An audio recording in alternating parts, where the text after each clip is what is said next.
Welcome back, everybody. Hope everyone's having a fantastic day. I'm here with special guest KG from Internet Money. I'm actually super stoked to talk to this gentleman because, man, he's built Internet Money. He's a philosopher. He's deep into AI. He's deep into all things. Super smart guy, and it's about damn time that get to have you on the channel. So, KG, welcome. Thanks for being here, man. Thank you for the kind words and the awesome intro. I'm glad to be here. Big fan of yours as well. So, like I was saying backstage, I've been very excited to jump on your stream. So today's a big day for me. Likewise for both of us then. So that's perfect. Well, so you built Internet Money. You're the Internet Money man. So no one on my channel has really been, unfortunately, familiarized with you on the channel. So why don't we start with, how did you get to founder? Because everyone's got an interesting story of how they got into crypto and how they started a project. Like, that's always an interesting one. Why don't we start with that so my audience can get familiar with you, and then we can start getting into the weeds of some other stuff, because we got consciousness we're going to talk about, we got other crypto stuff, we got all sorts of stuff that we can riff on here. So let's start with that. Who are you? How did you get into crypto? And then how did you eventually end up in Internet Money? Okay, so, well, my name's KG. Like you said, I am the founder of Internet Money Crypto Wallet. We are a open source, collect no data wallet on Android, iOS, and Chrome. And I've been in crypto basically the whole time to some extent. I wasn't there in the very beginning of Bitcoin, but I was first introduced to Bitcoin through the Silk Road, if any of you internet nerds know about that, where the entire website was priced in Bitcoin. They even had this little black banner running across the top of the screen with the Bitcoin price. And at the time I was in high school and Bitcoin was like $80, which no, I didn't buy any. $80 was all the money in the world to me then. No way I was going to spend it on a digital thing. So that's when I was introduced. And I always kind of had this distant, relationship with Bitcoin and crypto in general. And then about 5 years ago is when I really started diving in, passionately and obsessively. And that's when it became a part of my everyday life, was about 5 years ago. And I was buying all types of coins, learning about all different types of ecosystems, was just always studying, always learning. And then I was introduced to Richard Hart, and that led me to Hex. And then that led me to what was just an idea at the time, PulseChain. And in the early days of PulseChain, there was this Telegram chat where 24/7, 365, there was always 100 people or more in there just talking crypto, talking PulseChain, talking whatever. And we were all hyped about this launch. And then all of the people who had that entrepreneurial spirit and were deep crypto nerds had this realization sort of at the same time. Well, we're going to have this blockchain, but things have to be built on this blockchain, right? You can't just have a chain. And so you started to see all these little teams pop up. Oh, we're going to build this. We're going to build this. We're going to build this. And my partner or co-founder, his name is Don Montoya, who's also my father. We're a father-son combo. He and I, we've been in sales and tech and marketing and just human relations, if you will, our whole lives professionally. And so for us, the wallet not only made the most sense with our skill set, right? Because the wallet is the most human to human, person to person piece of technology in the crypto space. It was also the thing we were most excited about because we wanted this blockchain to be successful, and the wallet is their first point of entry into it. So we wanted to be the onboarding guys. We wanted to be the customer facing guys. And so really that's what led us to the wallet specifically. And now, of course, the wallet has expanded beyond PulseChain. We support all EVM chains. Tons of chains are supported right out of the box. But that was the origin story. Cool. I like that's so cool. Like a father-son duo I don't think I've heard anybody else say that in this space, which is just really cool. So you guys have that unique relationship. I think it's freaking awesome, man, for one. And it's not random people on the internet building projects together. It's like, no, we know each other. His kids are my brothers and sisters. My kids are his grandchildren. So, there's a synergy there that's hard to recreate. Well, and what's cool, just kind of riffing on that is, there's projects that when there's two founders that have mutual interest in building something, but they've met on the internet, you don't really have that in-person trust. Like we've seen time and time again where one founder goes rogue, and I mean, Yeah. kind of throws that out the window. It's like, I mean, that seems like the least likely possible outcome with that kind of relationship, so there's a level of trust that what you guys are building is actually great, unless you're both in on it. But I mean, at this point, right. Hey, look, even if we were both in on it, which we're not, at least we're still in synergy. Exactly. Exactly. See eye to eye. That's perfect. So what led, because you could have built internet money anywhere. Mm-hmm. You could have built time and internet money and built on a different ecosystem with a different core set of tokens. Why did you choose? I mean, obviously now it's like compatible with the EVM chains that are out there, but why specifically? I know you've like obviously Richard Hart and Hex, but what about Richard, his products, PulseChain specifically, maybe even the community? Like what about all that combination of things made you want to specifically focus on PulseChain? It was the ethos of the community and the fact that there was actually sort of centralized is a bad word, but there was actually community hubs, where, okay, join the Ethereum community, join the Binance community. Like where is the community? It's just kind of over here, over there, which is great and awesome. I'm a part of those communities too. But with PulseChain, there was a tangible group of people with the guy at the top who was talking about all of the things that we should believe and care about in the crypto space: self-sovereignty, self-custody, privacy, freedom of speech, freedom to transact. It was all the things that I, as a human being, believe in, on a human to human level, but also all the things that I believed in on a crypto level. No admin keys, immutable code, just open sourced, all these things. So there was no better place to go. What at the time was, what else are we looking for? This is what we're looking for. So, right. Even if I reflect, because I wasn't around beyond or prior to, I guess it would like late 2021 was when I actually first got into Hex. And I was still just a young pup in terms of my knowledge at that point.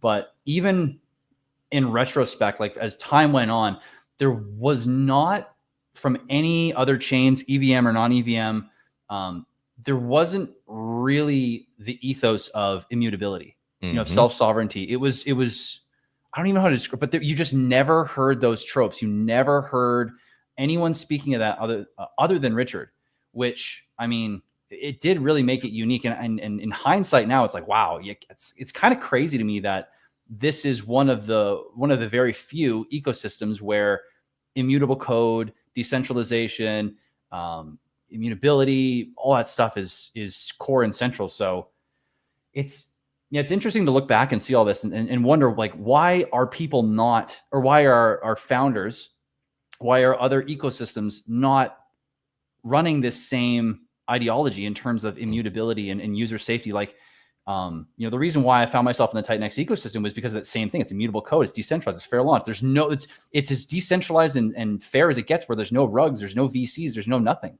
right? And this goes the same with, this is why I love the Richard Hart ecosystem, because of that ethos of immutability, all that. So why do you think new blockchain or old blockchains, don't have that same ethos? Like, what's either in it for them to not do it, or why do they not adopt that? And PulseChain and maybe even Titan X do? Probably because it's harder to achieve that. I mean, and it's, people like control, right? When we launch immutable contracts, internet money, you guys, whoever, there's a fear to it, because, hey, we're saying for all in the rest of time and history, bam, this is it. So there's a fear to that. And, I can see from a business standpoint why people wouldn't want immutability, because you want to make changes, you want to adapt. But then also, people don't really care about it. Like the people that do care about it are kind of the niche. People want number to go up. People want easy to use. And usually in trustless, immutable stuff, the user experience isn't as easy and clean. So you're giving up that trade-off. So I think ultimately, to answer the question, it's people don't really care about it. And the businesses see that people don't really care about it. And so they're just trying to make easy, seamless, controllable user experiences. Would be my guess. I mean, it makes sense, you know, and there's something to be said for when something goes wrong, you know, being able to do something about it. Yeah. But then there's also like, if you have that get out of jail free card, maybe you're auditing, self-auditing, your thoroughness of what you're doing isn't necessarily to the same degree because you don't have that standard set where if you make a mistake, it's forever and always going to be that way on the blockchain. That's valid. That's valid. You know? Yeah, you're right. You're right. You could be a little lazy. You're like, if it's broken, we'll fix it. Well, that's the thing. It's like, you know what, the products that have been immutable, I think on an average basis, like I can think of a number of them, even just within the Richard Heart ecosystem, like Hedron and Icosa. There has been, I mean, Hedron and Icosa had a few things that it needs to be resolved. And I think that's why, you know, Synergy is going to launch V2 at some point. There's other ecosystem tokens that have been immutable per se.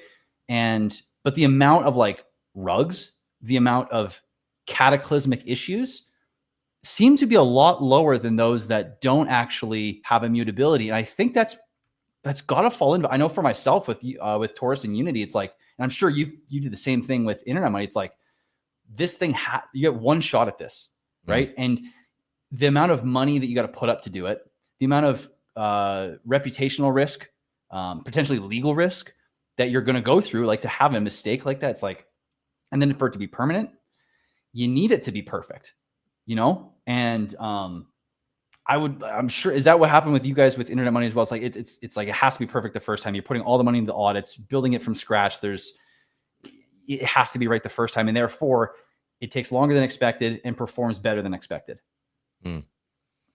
From the smart contract standpoint, you know, because we have an in-app DEX aggregator swap feature.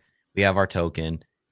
You know, that stuff was, I mean, it has to be flawless because there is no all those things you just described, there is no do-overs, right? For the wallet, the primary concern wasn't, oh, hey, let's make it the end all be all, because that's the beauty of the wallet itself, is you can iterate on it and make it better and improve it over time. The concern with us with the wallet, first and foremost, before we launched, are the core, you know, security elements of this locked in? Are people's seed phrases going to get leaked? No. Beautiful. Private keys? No. Awesome. So it was those kind of things. Or do we collect any of that information? No. Do we?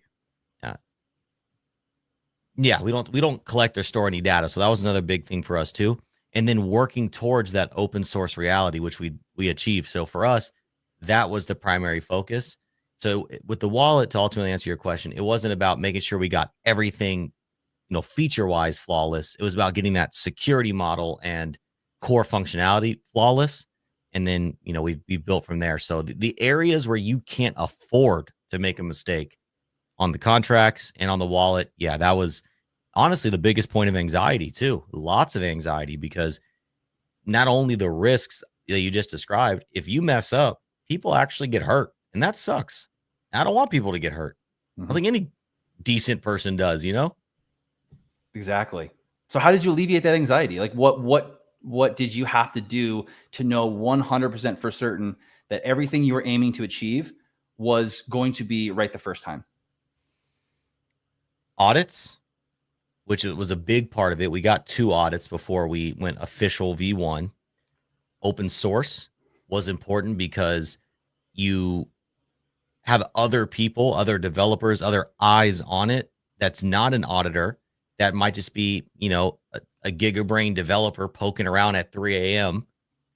And you have that. One of our lead engineers, what he likes to say is sunlight is the best disinfectant. So, you know, putting it out there to the public, and then having the right engineers too. You know, we don't just say, oh, hey, you say you can write blockchain code, you can deal with wallets. Great. No, It's high level English speaking people that are in America, American citizens. Nothing against other cultures, but just for us as an American company, that was a very important element, because if they did something bad, well, we know exactly who they are, who they live. We know who their family is even, and they would be held to the full extent of the American law. So that right there made sure that they were doing a good job, because, so having all those things, there was always anxiety. There's never a moment when I hit the go live button on anything that anxiety doesn't exist. But when I know that I've done everything I can as a founder, and my team has done everything they can as the engineers that they are to make sure this is the best possible product that we're putting out, at the end of the day, it is out of your control at some point. So as long as I'm to the point where I know that we've done everything, my anxiety is usually pretty okay. If we think, oh man, should we do this? Well, it'll take an extra week before we launch. Take the week, because you don't want that to be the thing that haunts you later. Yep. Well said. Well said. And I can appreciate, I like the idea of bringing it out in the sunlight. I mean, that's kind of what I've found. And I mean, that's how Taurus was even born. It was like each idea was like brought to the sun and shown other people. And I think you need to put it on fresh eyes. And I like the fact that you have not only done that, but made sure that the people whose eyes are on it, there's accountability there. That's smart. That's good. It's cool that you're willing to talk about that and have that out in the open, because it adds to the credibility and the foundational trust of what you've built, that it's going to operate exactly as it says. And speaking of operating exactly as it should, how has time been going? How has the wallet been going? Like, what have you noticed as time has gone on in terms of adoption, what people are commenting on? And I'd like to get it, maybe from there we can go into, what the benefits of for the user, aside from privacy, because that's its own topic. I would love to get there given the Ethereum roadmap that just came out. It's a really cool conversation. But why don't we start going through the Internet Money Wallet and go from there? Sure. So just for those that are watching that don't know, one very special thing about the Internet Money Wallet is we have a token that's called Time Dividend, or the ticker is Time. And it's actually a model that we invented. So our wallet has an in-app swap feature on 7 different chains. PulseChain is obviously the primary one, but it functions and operates awesomely on 7 chains total. On each one of those chains, the Time token exists. Now, if you hold Time on that chain, on any one of those chains, you earn passive income on that chain. When a user uses our in-app swap feature, a small fee is paid, but 100% of that fee is distributed to Time holders. And that fee is paid in the form of the gas coin. So for example, if you're on PulseChain, it's PLS. If you're on Ethereum, it's ETH. And if you're holding Time, you're actually earning PLS, ETH, BNB, POL. That's the passive income you're earning. So what's great about the token is that the holders of the token are incentivized directly with the growth of the wallet. And it's not even a direct referral program, which that's something we have on the roadmap, but it's nice. People can be swapping token A to token B, nothing to do with anything you believe in, and you're still getting paid. So it's a very special system in that way. And so to ultimately answer your question, Time on PulseChain has been our biggest success as a token. Time on the other chains as we grow there is slowly growing, but as PulseChain is our biggest community, we just recently on PulseChain hit a new all-time high, and we launched on PulseChain within the first 10 days of PulseChain's existence. So we're one of the oldest, maybe the oldest native coin on PulseChain, and we're still hitting new all-time highs 2 years later in the bear market, right? So I think the adoption of the token has been great. The history of the token's been great. And for the wallet itself, we've averaged for the last year about 60 to 80 new downloads a day. And just recently, that's even upticked. We're at about 120 new downloads per day, every day across our 3 platforms. We just crossed over 70,000 downloads. So things are definitely growing. All metrics look great. And we're on track. Our goal by the end of 2025 was to hit 100,000 downloads. So we're on track to do that. And so we're right where we want to be, and things are amazing in the Internet Money House. Unreal.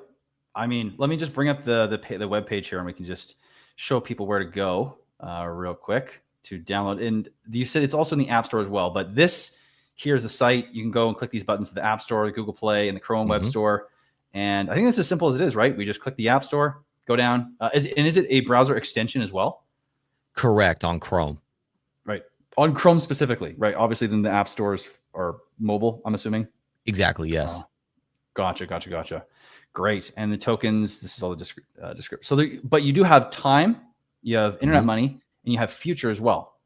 So what is the difference here between these three? You got time, obviously the dividends, you got internet money, and then the future time dividend. Okay, so this will enter into this is for the crypto nerds now. Nice. So if you're watching and you just want to dive into the ecosystem, the time token is the best place, right? That's where you're earning the passive income. That's where you want to be. Okay. Now, internet money is actually the first part of the ecosystem we ever launched. We launched it on Binance Smart Chain in 2021.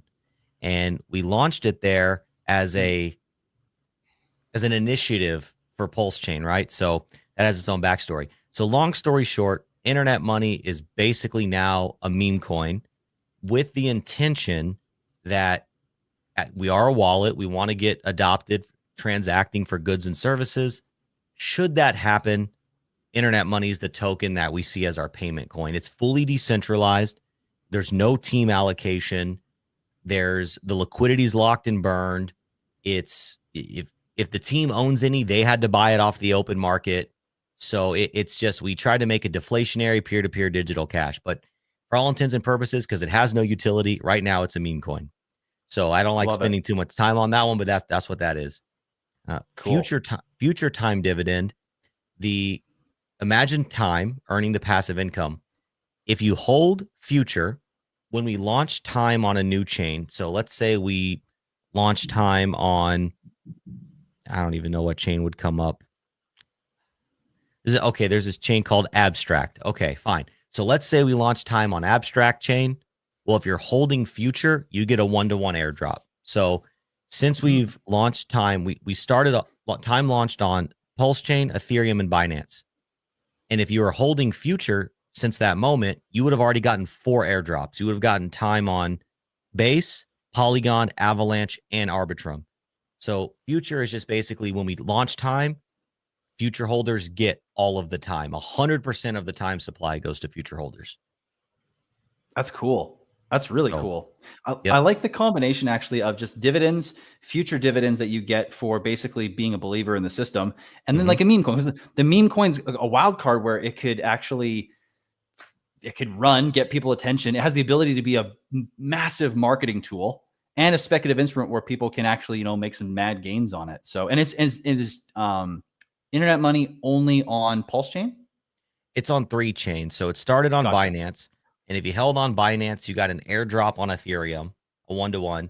And then when we launched on PulseChain, people got an airdrop too. But that's going to stay just on those 3 chains because the intention there, that's the plan for now. But the intention there is, again, I'm always talking to local businesses and talking to crypto businesses. I'm trying to get people to accept crypto for goods and services. And IM is always the one, because what we thought is, okay, if we actually do start getting the wallet integrated for businesses and goods and services, people aren't going to want to transact with their time because they want to hold it to earn the dividends. So then you put people in a position that forces them to trade with the thing anyways. So that's why internet money is so great, because there's no rewards, there's no staking. It's meant to be bought, sold, moved, pumped, retained value, whatever. It's meant to be a payment transfer of value token. Cool. I like that, the stacking of the 3 different types of tokens to really make sure that the incentives are there and there's no disincentives, and there's nothing weird for the user that makes them sell when they don't want to, or hold something they don't want to. I like that. That's really cool. Most people just do like a single token. I haven't seen someone do like a triple token system to really break that up properly and mitigate into the potential negatives of having one.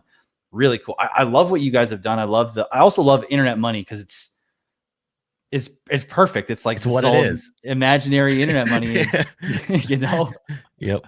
It's exactly So what it is. even to the logo, the little bits, it seems like you guys really put a lot of intentionality into what you did here. And I think that speaks a lot about you. So, and also, or you and your dad really, and also to do with like, the relations or social relations and dealing with people and to the privacy. So like, how does this philosophically build into the way you operate in your life? Like, why did you, because I mean, you could have chosen a meme token. You could have chosen some crazy token with a buy and burn. You could have chose like, tax tokens are going crazy right now with all sorts of crazy stuff. But you chose something that was making the user experience better, more profitable, simpler, and more private. So that says a lot about you. So I'd be curious, like, why, like, say more on that, of like why that was so important and in your own philosophy. Sure. That's a great question. Thank you. So for my tokenomic nerds, time and internet money does have a buy and burn, which we could break that apart. That's fun. But as far as the philosophy, so much in life right now, people say things sort of superficially. We have obligations and we treat them superficially, all these things. Well, we actually believe in the crypto ethos. And so we do everything we can to bring the crypto ethos to life. And yeah, that sometimes makes our life a little harder. Like not collecting data from a development standpoint is one of the hardest things we have to deal with, because other wallets, I actually don't know of another wallet that doesn't collect data. I'm not saying they don't exist. I'm just saying that I don't know of one. And imagine the first 3 or 4 big wallets that come to your mind. Yes, they collect your data. Okay. So that right there is like, we want that as people, and no one's providing that. People say, oh, crypto, privacy, anonymity, but they don't provide it. Why? They're memifying the virtues. And so we actually care about the virtues, and we want to implement that for people, because as goofy and corny as it sounds, we actually care about our fellow human being, but also selfishly because we want to use tech that keeps us anonymous, keeps us private, that we as users build what we want to use in the crypto space.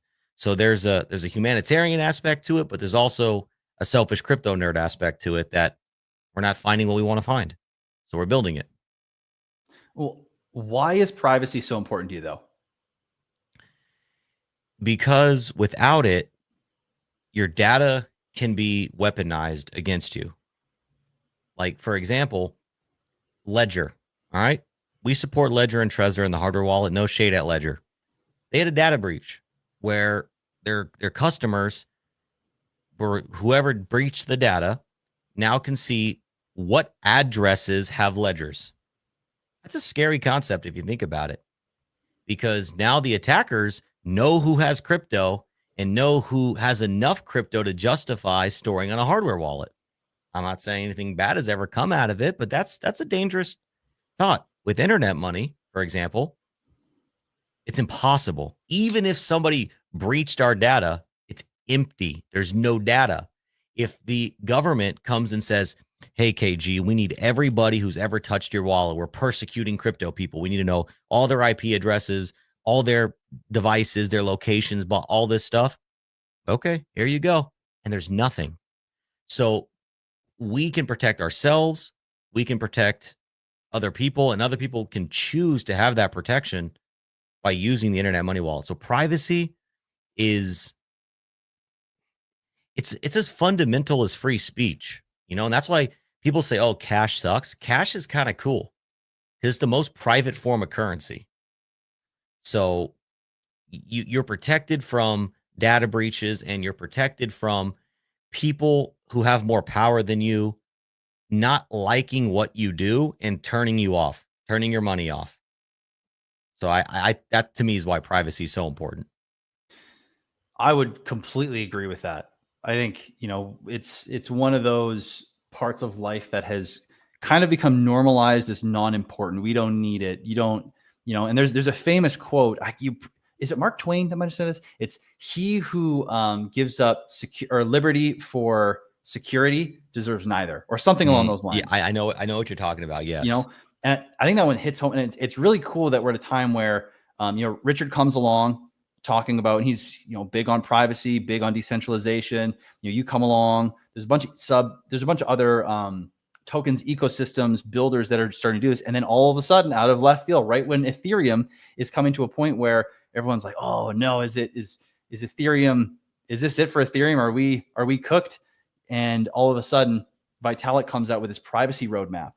And I don't know about you, but when I saw that, my jaw hit the floor because I was so happy. It's like, wow, this, at least to me, is like the coolest thing I've seen any major founder come out with in a long time, as far as intentionality to bring back privacy and freedom for privacy, freedom of speech, and all this stuff back to not just as some niche little chain, but to one of the, if not the largest, most used. I mean, you argue because Bitcoin in its chain, but for TVL, obviously, of the EVM style chains, Ethereum takes the cake there. So it's like, yep, whew, it's perfect. So for me, what I'm thinking of is and this is just speculation, but with this move to privacy for Ethereum, I think there is an opportunity for internet money to really stand out because it's already there.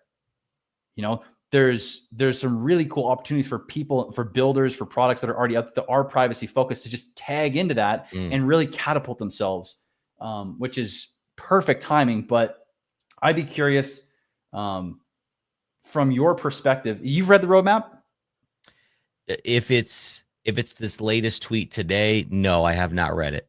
That one's not the roadmap. No, the other roadmap that he posted a few days ago, like 3-4 days ago, I think it was. Okay. No, I have not read it in detail. I apologize. It's all good. No, I won't ask for your opinion on it then, but it's cool because it talks about basically protecting from quantum computing. There's shielding. There's using zero knowledge to protect users on like the foundational level, like wallets closing off balances, all sorts of really cool stuff. So without the details obviously in mind, what are the implications for the future of, well, let's start with Ethereum and then broader DeFi, when you have a move like this being made at such a grand scale? Well, first of all, I hear your point about, with Ethereum is as big as Bitcoin, basically. Like Bitcoin might be more of a household name, I guess. More people know Bitcoin, but Ethereum is the number 2 crypto in the world. And it's first in its class for all the things it's invented, right? Mm-hmm. So I think it is a pretty cool framing that you just framed about protocols and products that support the same ethos should be brought up alongside. So that was a pretty exciting thought to hear you talk about that. And I love that Vitalik is not just tweeting about this, but spending time making this so important. I'm just kind of scrolling through it here. And because we do have some real concerns, like quantum computing. I was actually talking to somebody about a week ago who is working for the government, and his sole role is to lead a team of cybersecurity engineers who engineer against quantum computing defense. So at the government level, they're even working on it. This isn't just like, oh, conspiracy. It's like, no, the government gets it too. And it is a real threat to crypto. And so, no, I like that Vitalik, the leadership of crypto, let's say, is prioritizing this stuff and people are taking it seriously. Yeah, it's about time in my books. It's better late than never. But it's definitely about time. And when it comes to the computational stuff, how does this, because I know you are, and we talked about this before coming in here, you're big on AI. So how does AI and quantum computing kind of tie into this world of blockchain and the risks that obviously Vitalik is trying to put up against, so that, you know, quantum computing and AI can't necessarily be utilized to take advantage of the blockchain per se? Well, the big problem with quantum computing is that, and again, for those who are maybe newer to the concept, we have high-powered computers right now. It's computers that can basically do anything that you want them to do. But where quantum computing becomes scary is how fast it can process just literally amounts of data that the human mind can't even, you know, quantify realistically. And it can explore all possibilities effectively simultaneously. And that's the quantum element to it. And so, for example, there's websites out there like called keys.lol. You ever heard of that site? No. All private keys in existence are on keys.lol. Every private key known to man is on keys.lol. But there's so many that the number is just, it probably has some human pronunciation, but it's our mind can't tangibly quantify the number, even if we were able to say it, type thing. But yeah, go to keys.lol, get a little scared about crypto. But the thing about quantum computing is you could harness it to say, hey, go break into this, and it could basically do it because it can consider all possible realities in such a time. Like on keys.lol, for example, or maybe it's not that exact site, but there is a site that's basically like that, and it has this feature where you can just turn it on and it'll search 5-10 private keys every 5-10 seconds, and it'll tell you if there's assets in there. So you can just let it run. But when you're searching 5 to 10 every 10 seconds, which is already, so just think about this right now. There's already thousands of people that just have bots running, searching private keys for assets because they're all known. But it's still such a large number that even with that, they're barely scratching the surface. Quantum computing will be able to just do it, and they'll know.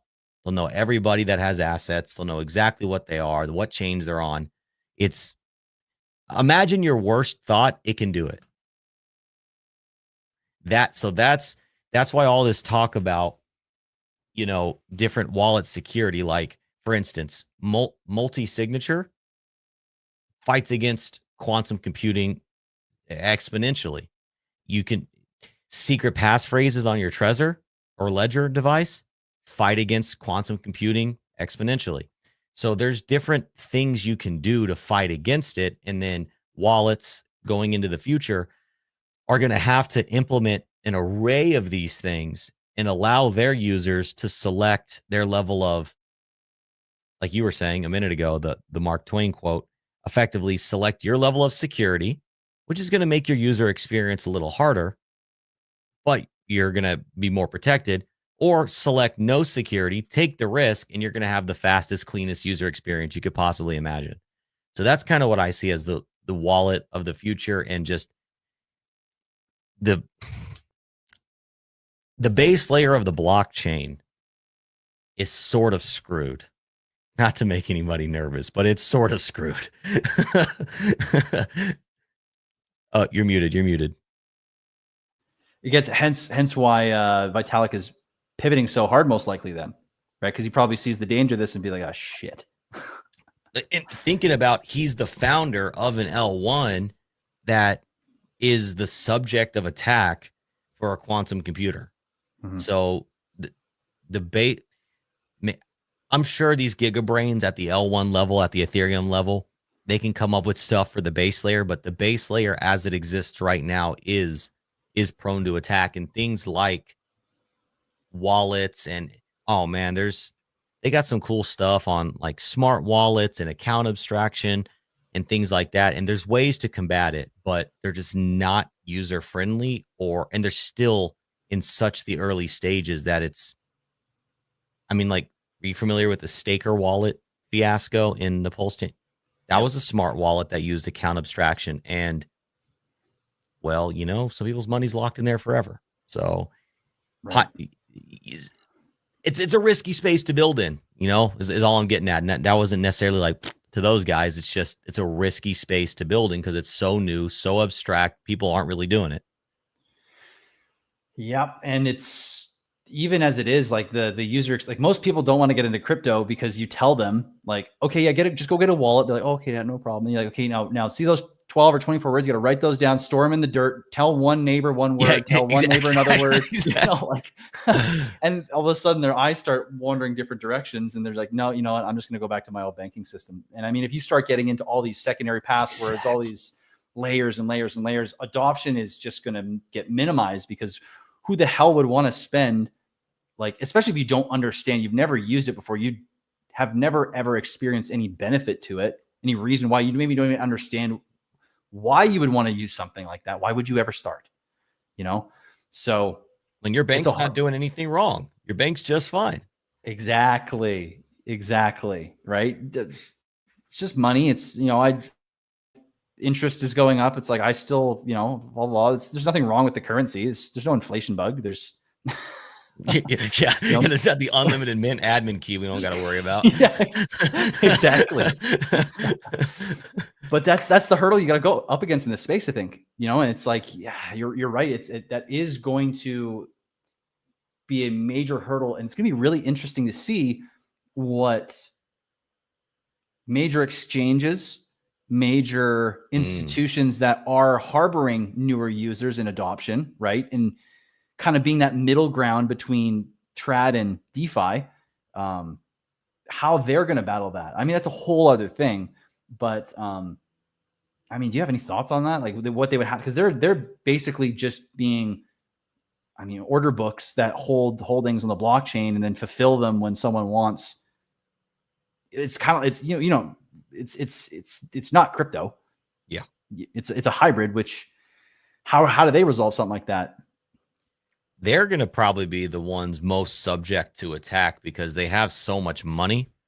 But I guess the cool thing is when you're using something like Coinbase or some other centralized exchange, when you're moving numbers around on the screen, you're not actually making crypto moves. You're just moving numbers around on a screen.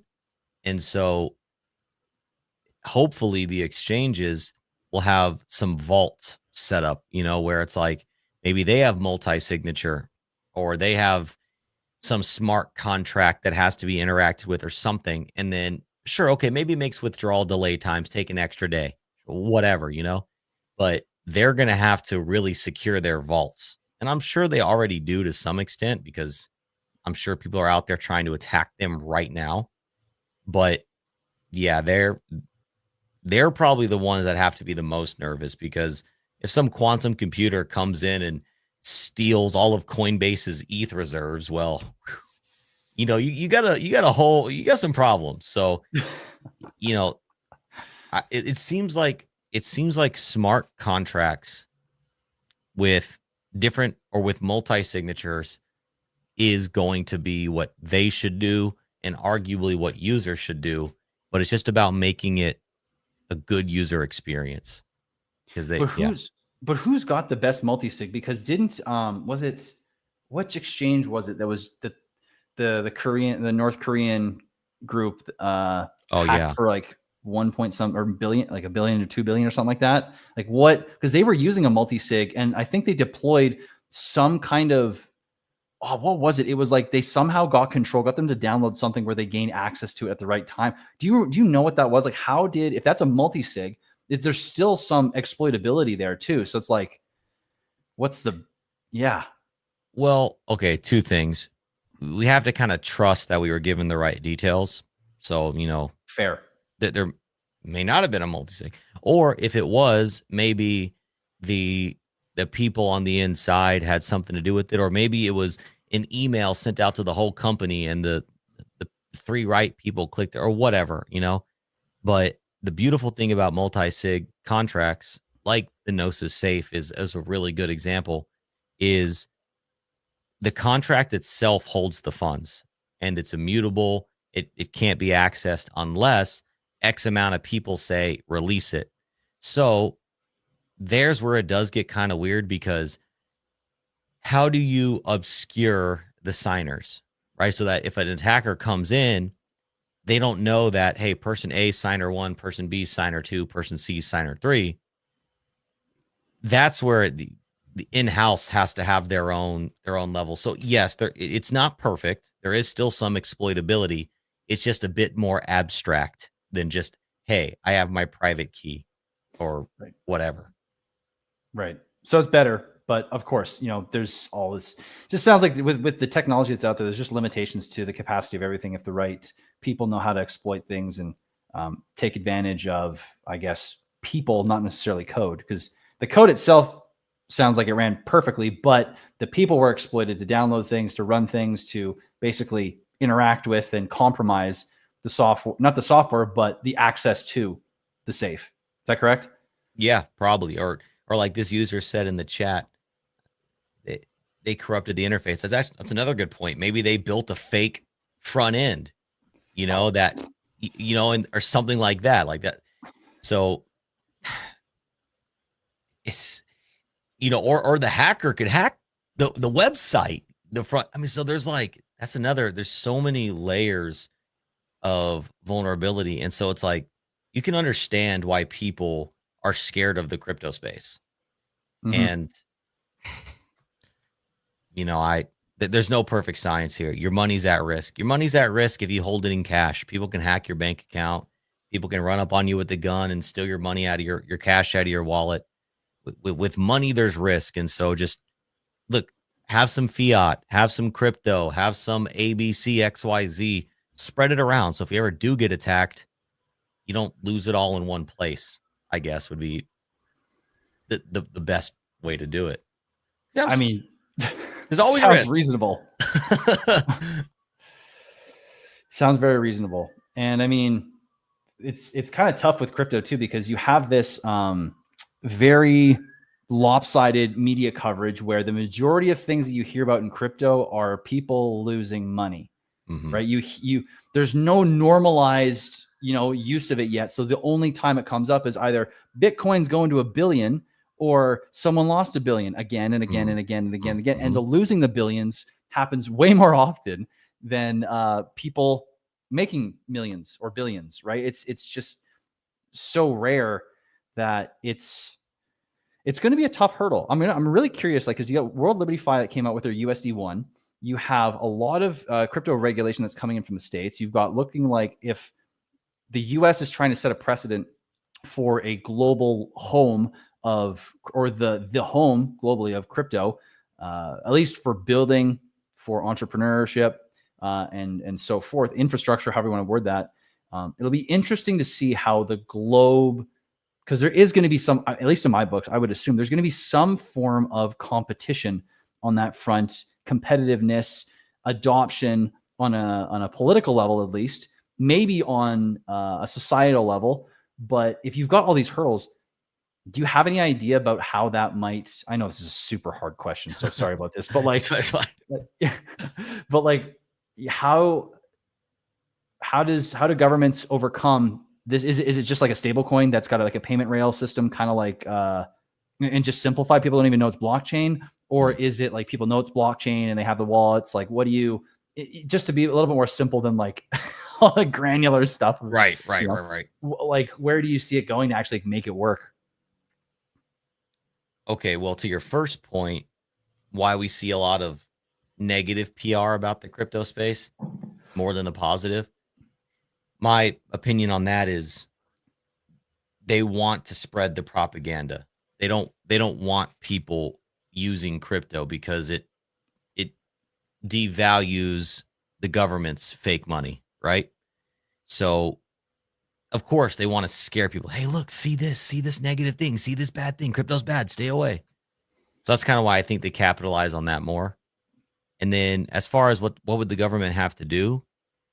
I think they would have to just make it seamless, like you go to your bank app or whatever and have some insurance on it. So that way, if some quantum computer does come in and take all your US government stablecoin dollars, you get reimbursed. Or if, I guess just trying to mimic the dollar system as much as possible, because they also probably want blockchain technology.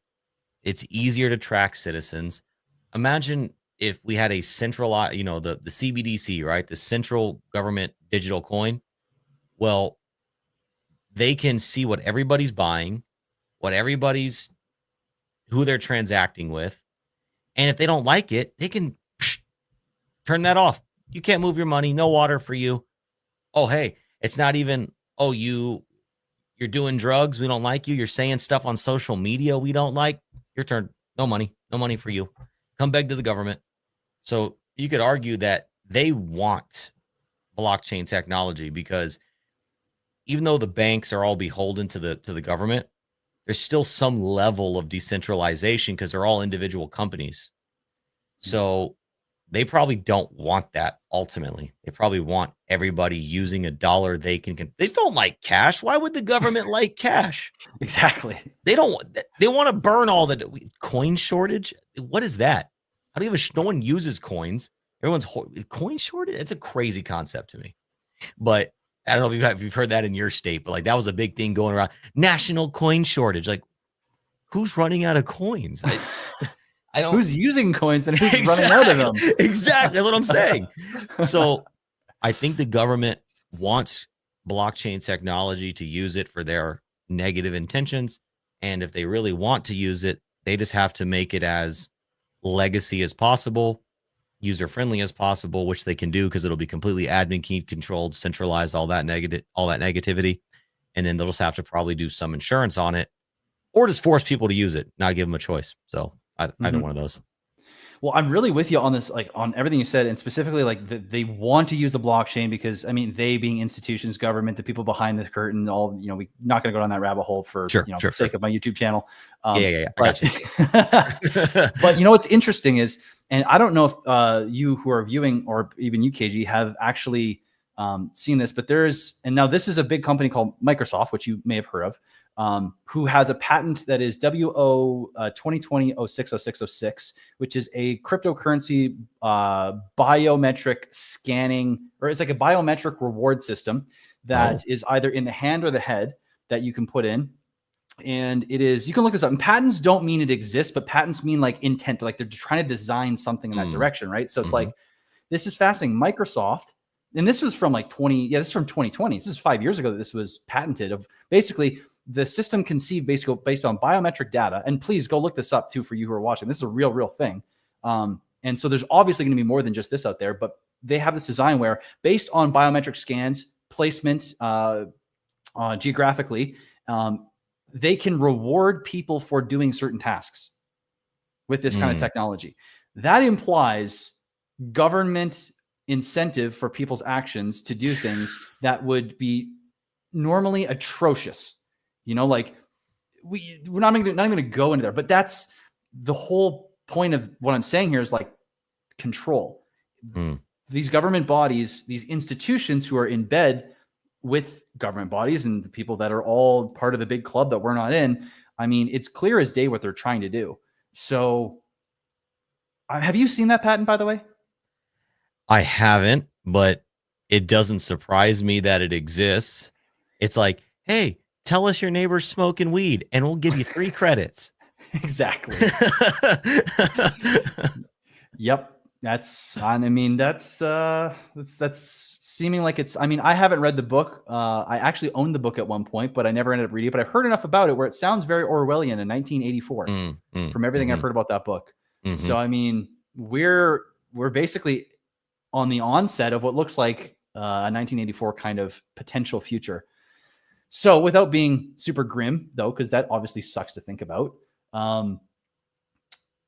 what's the bright side here? It's valid though. It's our reality. It's true. It's, it's not this. And here's the thing, going philosophical for a second. It's like negatives and positives are just what we place onto events. And so like there are, we give things in events meaning, and therefore, the way that these things could be happening could actually be for the net benefit of all that's happening. These events that are going on. So it's like, we could say, oh, it's bad because blah, blah, blah, blah, blah. And really in 10 years time, the only way we could have gotten to a societal level or a level of awareness and consciousness and way of being as a collective could have been through this one thing that everyone's like, oh my God, it's going to be the worst thing ever. To it was the best thing ever because it led to the next phase. And the only way we could get there was through this hurdle, right? So just to go down a quick rabbit hole, I mean, I've been riffing with a good friend of mine on this idea of just saying maybe to things, oh, it's terrible. Oh, maybe.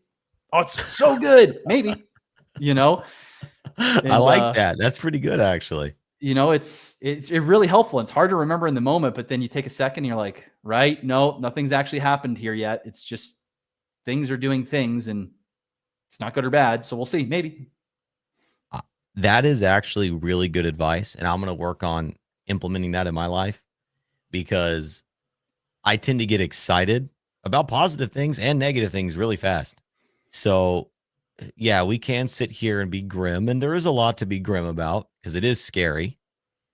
But who knows? Like you said, maybe it's bad for a few years, and then because they implemented the tools, we can now take them over and use them for good or whatever. So I hear you completely. That's very wise advice, and only time will tell. And it's inevitable. So, even though I fear for it, I know others do too. We can't really stop it. You're not going to stop it. It's going to happen. So sit back, watch, control your own direct little reality that you can influence, and hope for the best because maybe it might be positive. Exactly. And there's, I'm sure we've all had this where in hindsight, some of the hardest things are negative. Some of the hardest things are negative in the moment, and then they turn out to be, like we're saying, positive. So it's but even in the moment, it's we do have the capacity to make a choice of what we perceive. I hear that. Right. Because good and bad isn't inherent. It's subjective. So choose to see the good or choose to see the bad. Or, Napoleon Hill, one of my favorite quotes by him, he said, every disadvantage plants the seed of an equivalent advantage. Mm-hmm. So if there's bad, flip it into finding what's the good. And if it's good, well, then don't think about the bad because it's good. Mm-hmm. It's just it's funny though, because even that kind of leads to a trap of just focus on the good. That means you're inherently ignoring a part of reality and or what's actually happening, and yeah. I had this experience one time where it was and it's funny because I never said this on stream before, and it's cool that we're going here, but let's do it.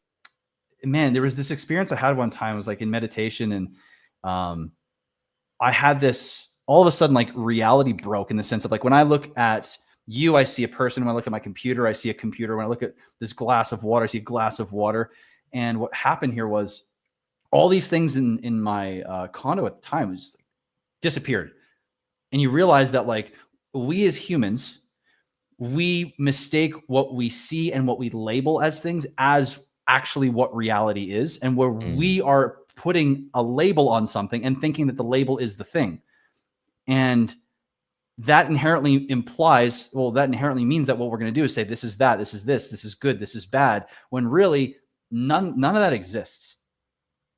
None of that exists. It exists in a way that provides us the means of communicating ideas, of communicating things. But when we get lost in that, that's the danger. And that's when we separate ourselves, so to speak, from what actually is. And dude, you go deep enough, and quantum physics has proved that this microphone has more space than anything else in it. So why do we call it a microphone? It's actually space, and we don't know actually what's in there. We don't know what it is. It's more of a mystery than it is not a mystery. Everything is more of a mystery than not a mystery. We have theories for reality. We have theories for how things work, but we never have an actual concrete proven, this is how it works. It's all theoretical. And so to come back full circle to this whole thing of maybe, it's just everything is just happening, and you can't tell where things are going to lead. You can't tell if something is negative, because the way things seem to flow is an opportunity for something else to occur through the moment, which is the only thing that actually exists. I'm glad you're bringing this up on stream. It can be hard for people to talk about this. So thank you for My going there. pleasure. And you touched on something that I like to think about, is that people say, Christianity or Hinduism or Judaism, world's biggest religions, right? I'd argue it's science. Science is another belief system, another faith system. Sure, I can pick up this pin and I can say science would tell me every time I click this pin, think something's going to happen. Every time I punch a rock, it's going to hurt. Sure. And you could do that experiment 10 billion times. But how do you know that on the one time beyond the 10th billion, your hand's not going to go through the rock? The pin's not going to turn into a bunny rabbit. How do you know that? You can't. Science works for telling us a common pattern that reasonably we can expect to remain true. But like you said, more importantly, it shows us exactly what we don't know.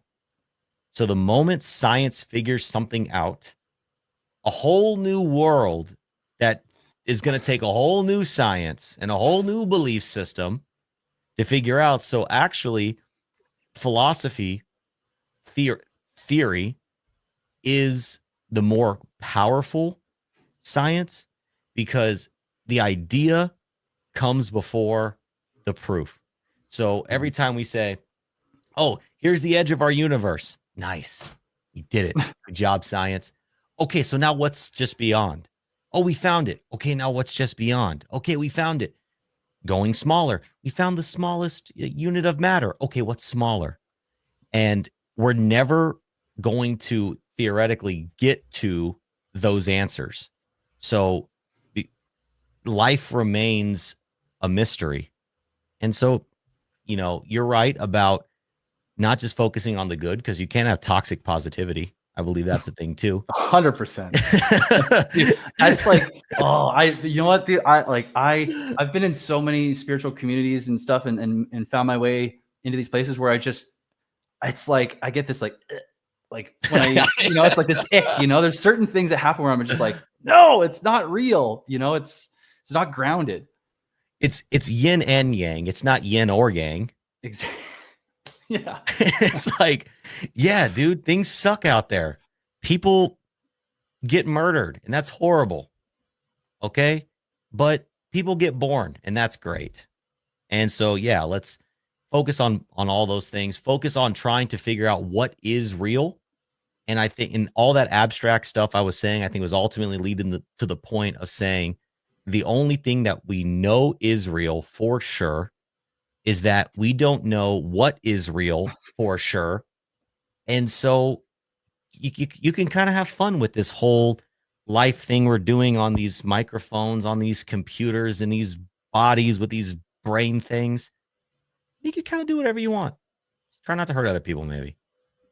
Yeah, I love that. Just have fun with it. It's not, we don't know what it is. Therefore, none of it's real, because none of it can be pointed out as like concrete. Yes. Like and I love the point you made about science. And I've a teacher that pointed this out. It's like science is a consensus mechanism and a religion, because the science is always changing. Yeah. Therefore, how can the science be true?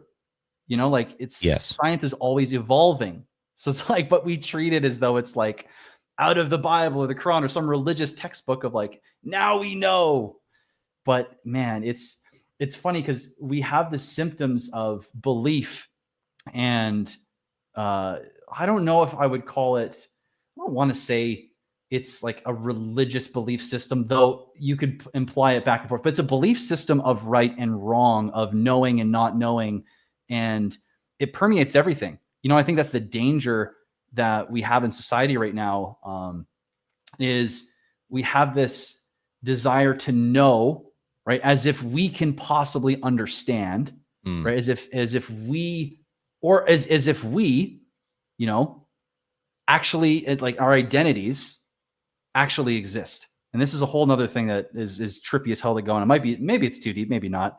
But I mean, we It's not too deep for me, just FYI. Feel free to go Perfect. wherever. Well, Feel free to go wherever you want to go, buddy. It's your let's stream. go. Let's go. Okay, well, I mean, when you like, all of our identities are based off of who we are, right? But when we leave this experience, you know, what do we take with us? Do we take our cars? Do we take our house? Do we take our people with us? Do we take anything with us? No, it all stays here. So the attachment that we have to that is like making us who we are here. We believe we're something. We believe, and also ego is ego is singular. You know, it's I. Oh, it's one. It's me alone by myself. But then when we come back to this whole, we're talking about like quantum physics. You know, everything is a particle and a wave simultaneously. Everything is vibrating, and every single thing. This is honestly, this is why I named Taurus, because it's a symbol for oneness of all things. There is no separation in all that exists, because I am being affected by this computer, which is, you know, has your voice coming through it through the headphones. I mean, the energy is coming off the computer, the energy that's coming from all around me, all these the vibratory waves that all particles are emitting is influencing one thing or another in some subtle way that contributes to a whole that goes bigger and bigger and bigger and bigger and bigger.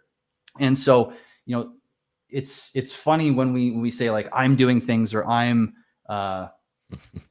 we have this I involved where like things are bad, implying like it's not good for me. It's like we've forgotten that, you know, we're a part of something much bigger that we can't possibly understand, but we can be a part of. You know, I think, you know, this is the one thing that I've really pulled from really listening to a lot of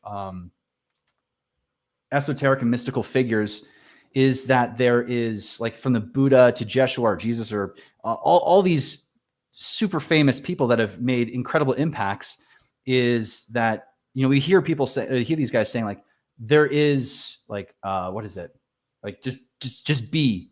It's this idea of like, stop trying to exist. You know, there's a natural flow that wants to occur, you know, just allow yourself, you have natural desires. I think there's something to that when, like, if you feel called to go down, you have a thought of like, I just go down to the beach, right?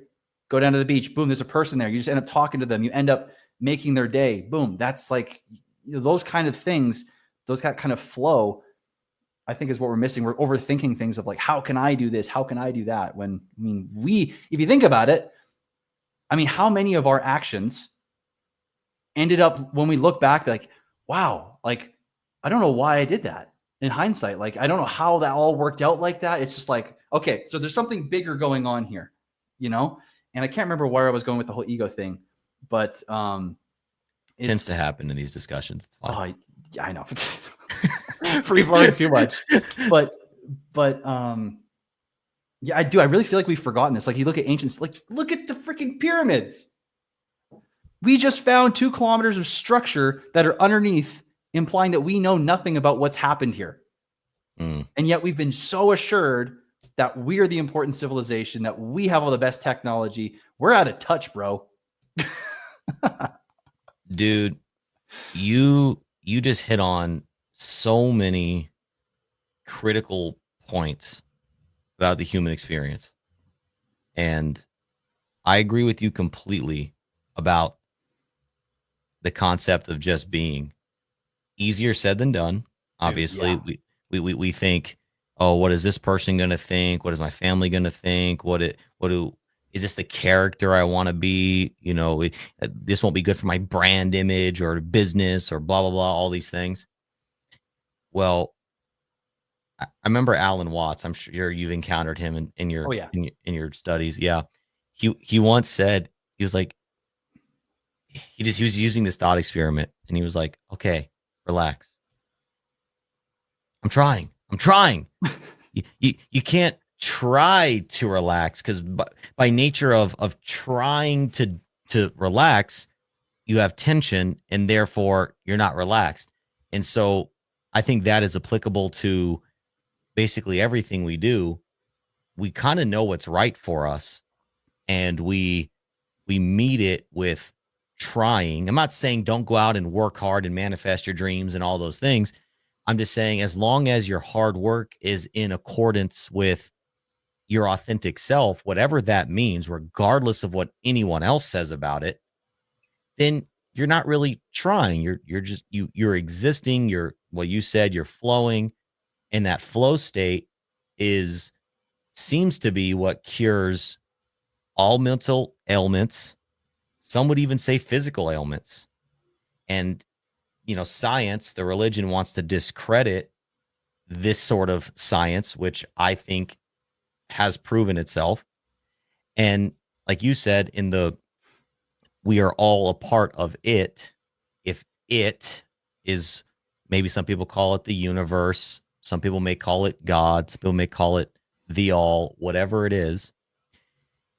And if it is truly infinite, then each one of us has our part to play in the all possible realities of the infinity that is the all. That if you just play your part, whatever that is, and you know what it is, and I'm saying you, whoever's listening, then you're on the right path. Mm-hmm. And you'll probably experience less negativity in your life, probably. But you gotta hold that awareness. Yes, you're right. It is a holding. You could easily slip out, very easily. You're right. It is a holding. It's difficult, man. I mean, I don't know anyone I've met yet that doesn't struggle with that. We're not masters. None of us are masters. No, not yet. Not yet. I may even go so far as to argue achieving the master is only an ideal, right? Like if we look at these spiritual icons, Jesus, the Buddha, Muhammad, okay, we look at these spiritual icons. A, were they perfect? Who knows? B, even if the idol of them was perfect, right? The human being made them perfect. That's just something we strive for.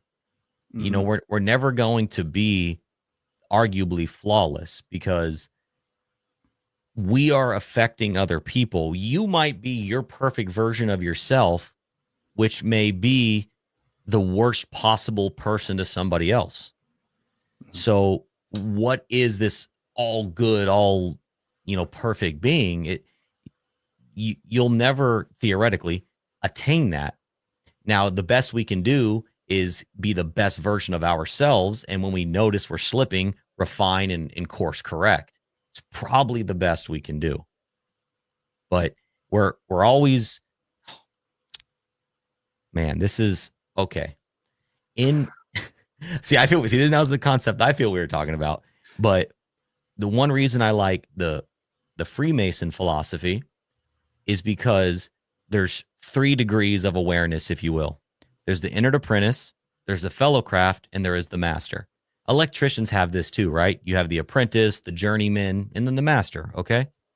Well, in the Freemason philosophy, when you are first aware of yourself, you're the entered apprentice. You have awareness now, and therefore you have responsibility because you're aware. Before you weren't aware, and so you could kind of, let it go. You were a child, even if you were a grown adult, you were a child in respect to you were unaware of your awareness. Now you're aware. Now you've seen the light. You can't unsee the light. It's still there, even if you close your eyes. Then you can become a fellow craft, which is, the working person, the middle of the life, you're studying, you're learning, you're growing, you're toiling, all those things. And then there is the aspiration, which you could be a master, in the world, but like it's the aspiration of the best version. So I would argue in this example, we're always fellow crafts.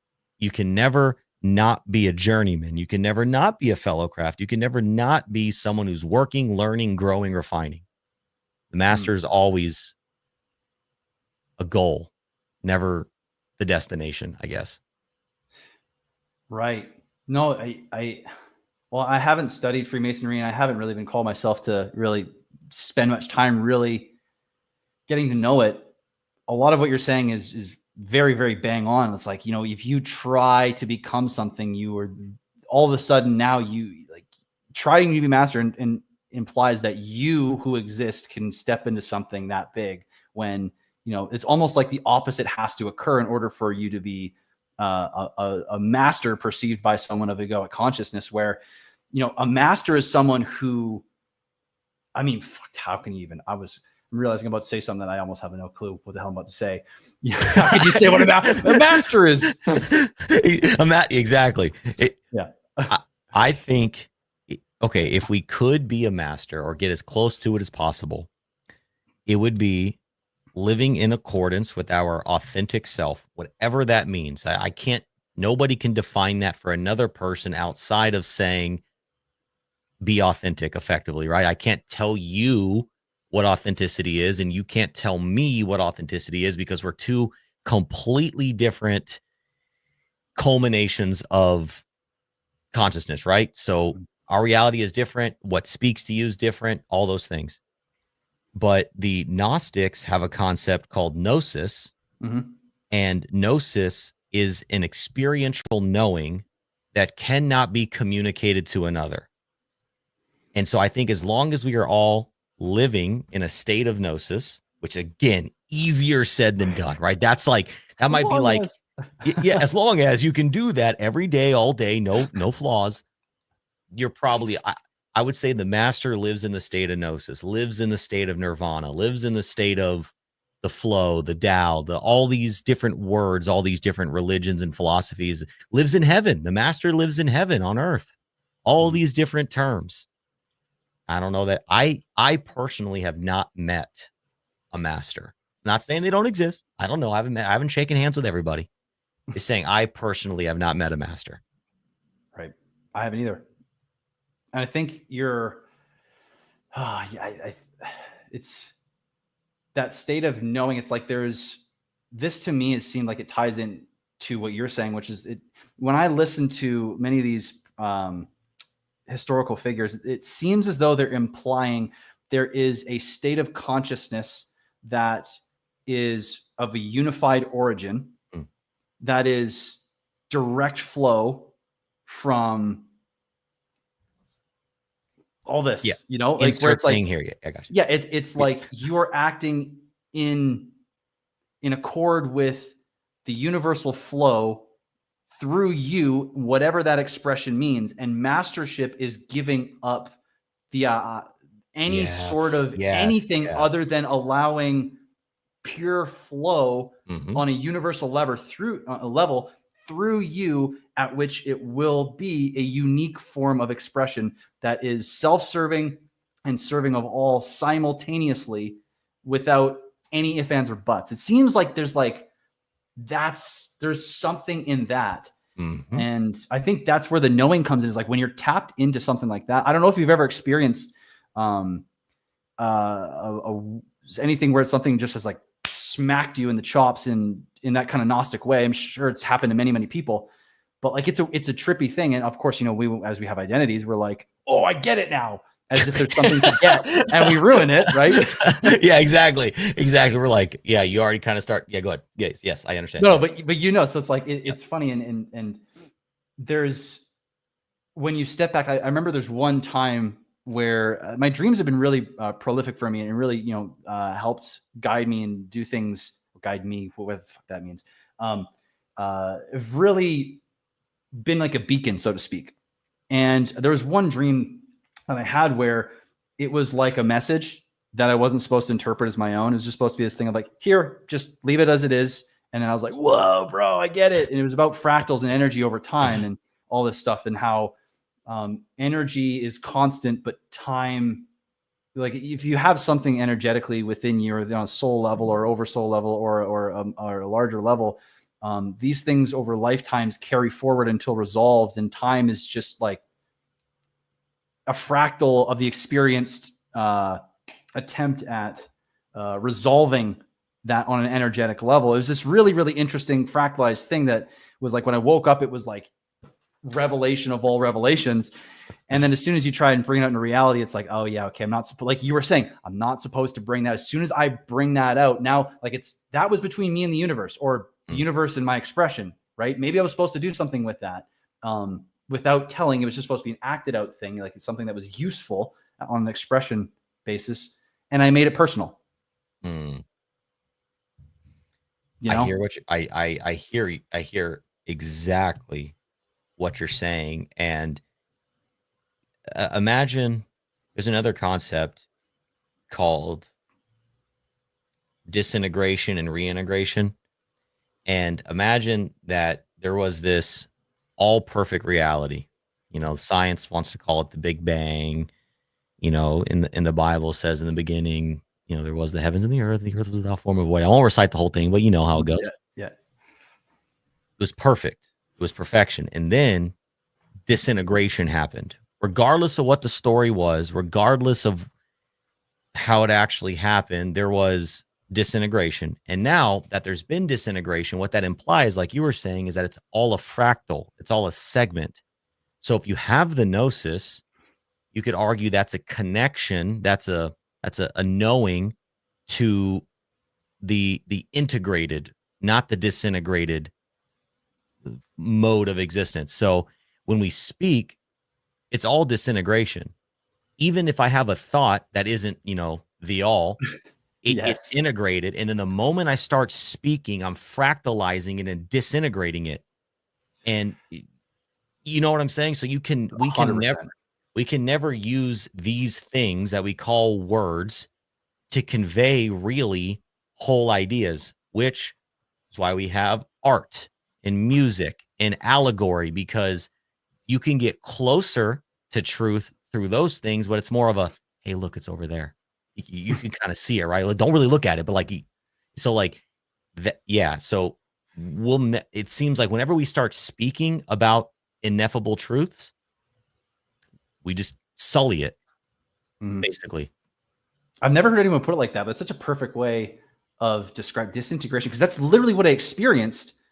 The integration versus the disintegration. When I said about the experience where I was sitting there and everything just poof disappeared, I was honestly scared for my life, because I was like, I'm not going to be able to come back from this. I'm gone. I just went loopy, right? Like everything's gone. But then, and the only thing I could do to explain all this was just like, it is. I was in the state of like, how do I communicate with anyone? Someone's like, how's your day? I'm like, it is. I was, dude, it was like, I was in a weird, luckily I came out of that alive, or maybe not actually. I don't know. You came out changed. That's all that matters. I came out changed. But yeah, I think you hit the nail on the head with the disintegration. That's a really cool way of putting that, because it feels like that. Like when you try and explain something that is an ineffable experience. I don't know if you who are watching or you, KG, have had this experience too, but like, it's like when you explain even a story of something meaningful that happened, right? There's this dilution. Yeah. Instantly. Had to be there. It was funnier if you were there. You had to have been there. Exactly. But then all of a sudden now, that meaning that we had all of a sudden is like chopped a little bit because of the story that we told, and it's chopped. And eventually we forget it even happened, or we don't tell it, or it means nothing to us. Yes. And as you start to spread that out, you make the thing less sacred as well, right? If you have a secret between friends, hey, don't tell anybody. I won't. And then you tell one person, you just made it. Hey, don't tell anybody. I won't, I swear. You just right there, you just made the thing less sacred. And then if they tell, and you know, and so on and so forth, it's kind of the same thing, I would think. Yep. But it's got a feeling to it. What do you mean? It's got a, like, it's not something that's just like this theoretical, like, this theoretical idea, but I don't know about you or anyone else, but there's a feeling to it. Like when you experience it, it's like, wow, it's got energy in it, right? It's got this thing that's there that has, it's full, and it's enlivening. You know, when you think about it again. But as soon as you tell it, it's like each time you talk about it, it's like it goes less, and the feeling of it, the re-experiencing of that gets lessened and lessened. And then, you know, there's a legitimate feeling that gets cut each time you bring it out and disintegrate it, you know, into this part of what we all experience, the collective where we're all trying to explain things. It's such an interesting phenomenon. Like this whole experience is how all of this has worked to be able to be experienced. So we call it is the most fascinating. It's crazy. It's such a trip. People say magic doesn't exist. I mean, look at what we're doing right now. We're forming. I'm using this thing on what we call a face to form noises that are going into your ears, into your brain, and that you're processing. You're like, yeah, that's a coherent thought that resonates with my internal dictionary. Yeah. What? And we're doing it through microphones and headphones. You're on some other place in the planet than me. It's crazy, dude. And it's like awesome. When you really start thinking about it, things start to feel a little weird around you. Like that's what you're saying earlier with like the water and stuff. I get what you're saying. Things start to feel a little weird. Dude, I love that you get that. And I hope just so you know who are watching, no psychedelics were knowingly taken before this stream. I'm sober right now. I'm sober as well. Certified with my hand up. So these are actually sober thoughts. Oh my God. But I wanted to run one other thing by you because this is something I've been really playing with in the spiritual realm, philosophically, whatnot. It's to do with perception. And when this comes back to this whole, like when I look at something, I see something even though there's nothing there kind of thing, right? Well, if there's nothing there, then what do you have left? You just have, we could call it creation, you could call it existence, you could call it whatever, but there's a sense of like equality, a quality of quality there is a weird way to put that, where all things in quality are equal because they're part of the one thing that is all, right? Therefore, when I look at you and I see something other than that, what am I seeing? Well, the only thing I can possibly be interacting with at that point, as far as I've been able to see, is my own perception, my own belief systems, my own unconscious. Therefore, what we see as reality and interact with is our own unconscious, our own belief systems, our own misperceptions being projected, being reflected back to us in real time.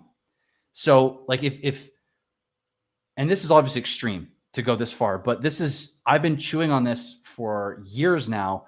And the amount of service it's done for me has been incredible, of reminding myself that like, okay, when something is happening, I have a choice here. And that's the big thing that this gives, I think, is like, you can choose to remember that there's this equality and quality of all things. And going back to the notion of there's nothing really happening, right? I can choose to like see like this person did this to me and they did that to me.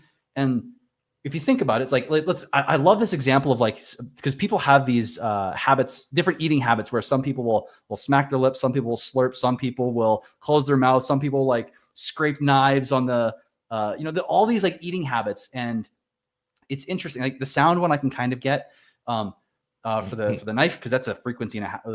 But it's interesting when you start looking at, well, why does a sound bother me? Why does someone not holding the door bother me? Why does someone cutting me? Why does someone taking 10 feet more of space in front of me in traffic bother me?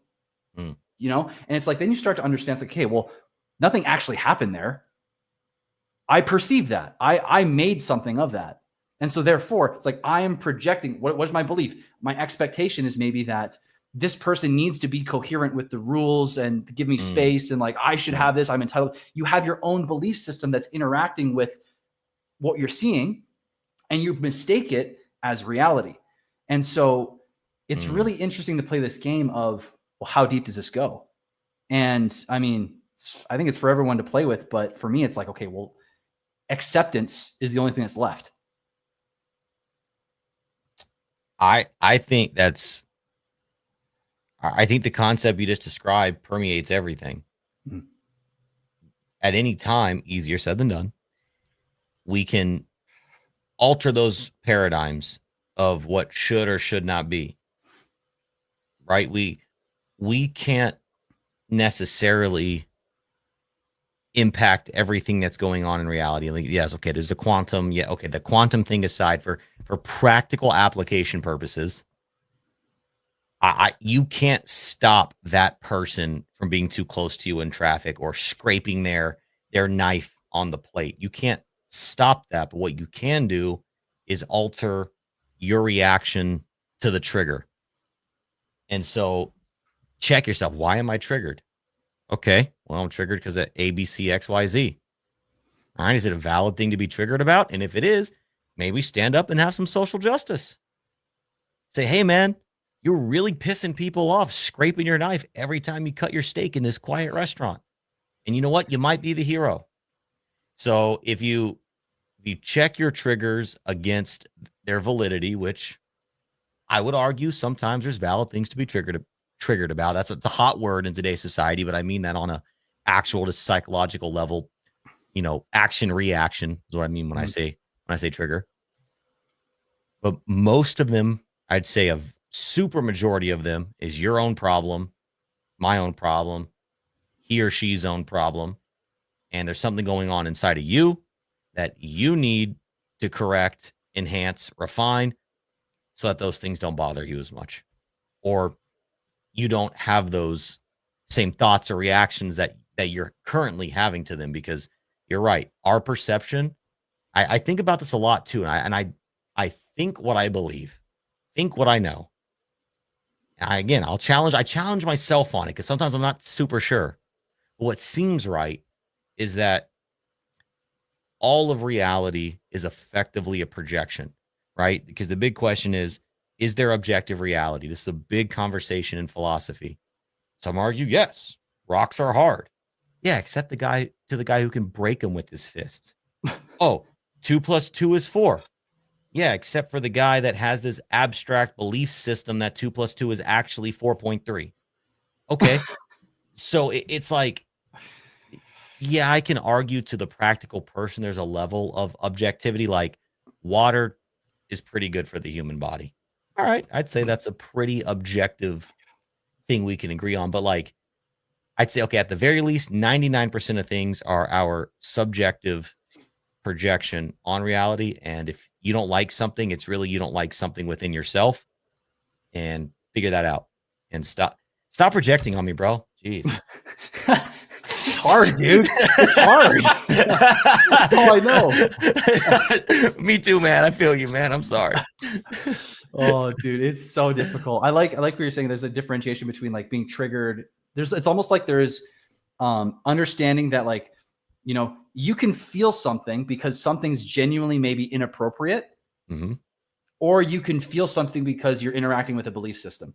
Yes. I think those are two fundamentally different interactions with what's happening outside of you. One is like you are actively saying, like, this thing that's happening is an invitation, right? Someone scraping their knife on the table is everything that happens is like an invitation, and you can decide to interact with that potential future, which has an energy to it. Anger coming in has an energy to it, and when you bring anger in, you get the same energy reciprocated back to you in some way, shape, or form in time. It's just, you always see it, right?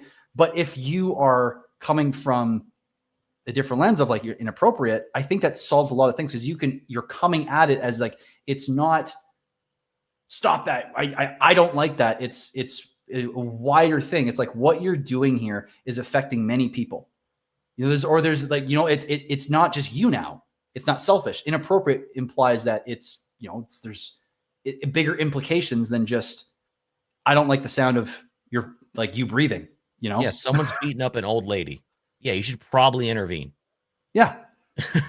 You should probably intervene. There's a reason that like we have nature of like interacting with certain circumstances and preventing people from doing it. There's a certain level of inappropriateness that we inherently, I believe, at least to this point, really all intuitively get and know.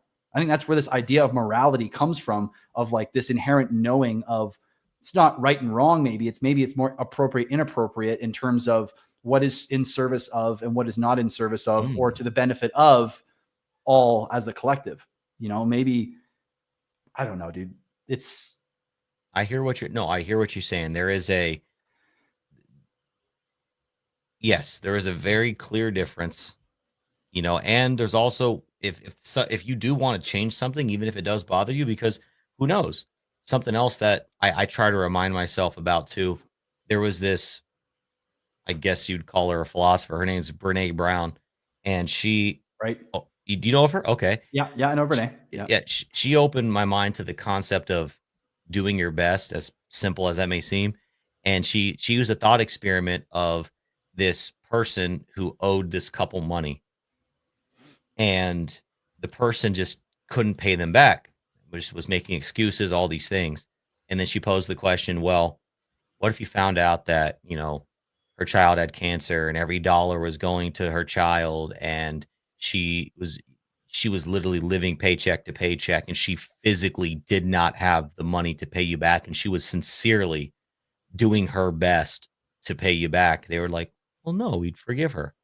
And then so is the concept of assume everybody's doing their best, right. and they might actually not be aware of the negative thing they're doing.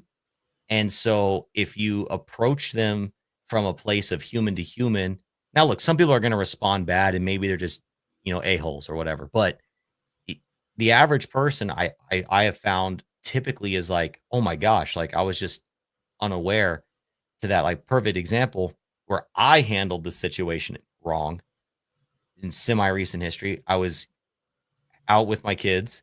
We were eating pizza, and this couple comes up 5-10 feet away from the table we're sitting on outside. Plenty of space for them to go. They could have gone anywhere. Wouldn't have mattered. They chose right there to light up a cigarette. And I'm like, so as my kids are eating pizza, your cigarette is blowing in their face. And so what I should have done is said, hey, I'm not sure if you're aware of this, but, XYZ is occurring. But instead I blew up on them, which I regret that internally. That's not how I want to respond, but I was immediately negatively triggered by the bad action. And so now what they might remember it. Sure. Maybe it will impact them going forward and they'll think about it next time. Sure. But I handled the situation wrong. They may have been maybe they don't have kids. Maybe in their reality, thinking about cigarettes around kids isn't a thing they think about, so that I try to make those mistakes as little as possible, but ultimately, yes, people may not be aware. Think about them possibly doing their best. And if they are, show them the way. I mean, well said. I mean, that's like literally verbatim, like a lot of parables that I've heard from many spiritual teachers talking about. Like there's one, what's his name? Oh my goodness. He's went to India for a long time. He was, what's his name? He's very, very, very famous. I can't remember his name. If it comes to me, I'll say it. But basically, he's told a parable of a guru that he was with for quite a while, where this drunk guy came on this train and was harassing people, and everyone was the student who was in some martial art was about to get really mad and be like, "Oh, I'm finally gonna get to use my martial art." And right as he's about to like strike, which the martial art says like no defense, like this only is defense ever, and you always like basically want to diffuse and never use. It's like an absolute last resort kind of thing. And this guy's about to strike. He's like, oh, I'm going to go for this. And all of a sudden he hears this little old man speak up. Like, hey, what are you doing? And the guy looks over and he's all drunk and he's harassing everyone. He's like, what do you want? And he's like, come over here, sit down with me. And he's like, what are you doing? And they start talking. And turns out this drunk guy was harassing everyone. His wife had died. Oh, right. And so he's drinking, he's belligerent. Next thing you know, he's like, what are you drinking? Like, I'm drinking sake, blah, blah. Oh, me and my wife love sake too, blah, blah. And they're going off. And next thing you know, this guy's no longer going through this. It's like this big whole healing experience. And it's like, it just goes to show you, there's like a level of like, as you were saying this, you don't know what's going on. And it's funny saying this out loud now. It's like, we kind of have an opportunity, and the opportunity is in curiosity. Because we have an opportunity to be curious about what's going on and possibly, be some kind of positive influence on someone else in some way, shape, or form from that humanitarian curiosity of just like, something's not right here. I wonder what's going on. I'm going to check that out instead of just like, that son of a bitch, you know? Literally. Like, so, I mean, this comes back to this whole notion of like, it's hard to maintain this level of awareness at all. Like, it's so nice to be like conversations like this where it's super great for reminders, and every little bit adds into the overarching remembrance. But my God, what a job it is to maintain that. It's like, it feels impossible, but I mean, it's still something, you know? You were bestowed the yoke of awareness, and Alan Watts says that awareness is the ultimate burden. And I agree with him, because living unaware is amazing because you're not beholden to this responsibility. When you're aware, you reflect on all the things on all the areas you know that you could get better, all the places you went wrong, and it turns into anxiety and guilt and regret and shame. And those are actually emotions of awareness. So whereas you feel anxiety and guilt and regret and shame, the awareness can allow you to transmute those into action. And so, yes, for those who are seeking awareness, be warned. It is a tough but valiant burden to carry. I would choose no other reality. Yep. I'm 100% with you. I think I've seen more things happen that I don't think could have happened, that I've been enjoying and been happy and been, you know, I'd say, well, blessed is an extreme word maybe used, but just like thankful for, you know, it's like, I'm sure this is a common occurrence where the more people, you know, really, really, really try and step into remembrance and awareness and, you know, really living by that, there's something that switches in life. And it's like, you know, people start coming in, opportunities, you know, circumstances that just start being a little different. And it's inspiring to keep going, even though the challenge is so damn great. And it can feel like you're trying to it's like the whole crab in the bucket thing, you know? It can feel like you're a crab in the bucket, and every single time you're almost out of the bucket, you know, the crabs are your own unconscious. It's the game, right? It's not anybody else. There's nothing outside. There is no bucket. Exactly.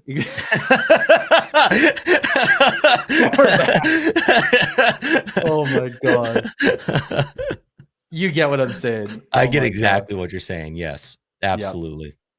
Man. Okay. Well, you know what? For the sake of the audience, let's bring it back to crypto for a second here. Okay. And the hard switch. And by the way, I love this. Thanks for going there with me, because, you know, it's always a lot of fun, and I like riffing on things. So, and I love your perspective on things. It's great.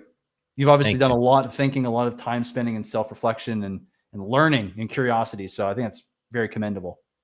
Thank you. Thank you for saying that. And likewise, it's great to speak with someone else who's thinking about and open to talk about these concepts that society would deem really weird. So what you said to me, I feel the same exact way, man. Thank you. My pleasure, man. Seriously.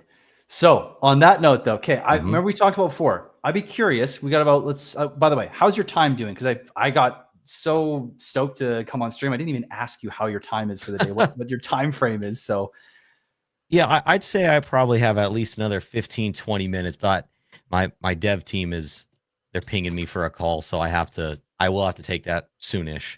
All right. Well, how's this? Let's go over, because I'd be curious. I don't know if you've been I think I asked you this. You said you haven't been exposed to either Unity or Taurus. And I'd like to, if you're okay with it, spend like 5-10 minutes just running you through. Please get your opinion. Okay. Yes, sweet. please do. Let's go to the website. Guys, don't worry. I'm not going to go through the entire white paper here. I'm just going to bring it up because I actually really enjoy the landing page, and then we'll go from there.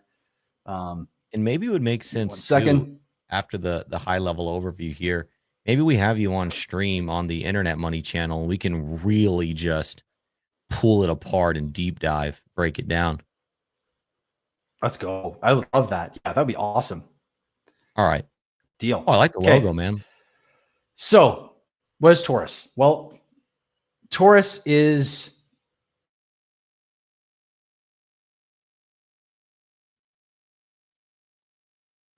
okay. My internet just glitched out, and I'm not sure if can you still hear me? I can hear you now. Yes, I can hear you right now. Yep.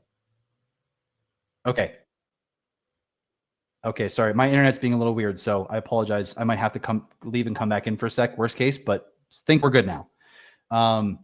So Taurus is a combination of Bitcoin, Hex, and Titan X.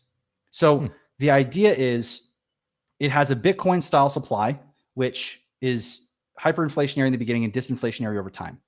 But the thing about Bitcoin is I want you to imagine what would happen to Bitcoin and its demand and everything if users could buy Bitcoin or earned Bitcoin through mining could be used to compete with miners for inflation. What would that do to the demand? What would that do to the price? That would change a lot, you know? And that is Taurus. You have one central pool where you are earning supply from.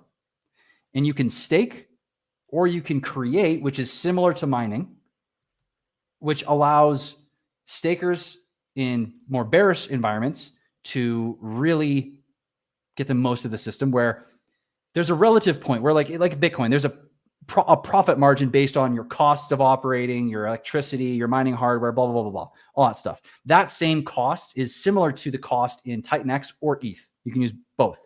For Unity, it's PLSX and PLS, which is going to be the one that's over on PulseChain. And this will have basically a point of where what you put in PLSX or Titan X or ETH or PLS is exactly the value that you get out. When the value of Taurus or Unity goes above that, it's more profitable to create, which means you create tokens up front and you earn on top of that, right? You're getting a mining style ROI, which is way more beneficial.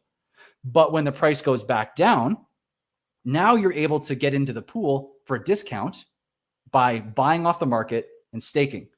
And so instead of having a mining token where people are in profit and they dump forever, or people are staking and they miss gains, you have both systems synergized, so that way both market conditions are incentivized to be participated on, and people always have a reason to buy when creating goes down in ROI, pushing the market price back up and stabilizing things.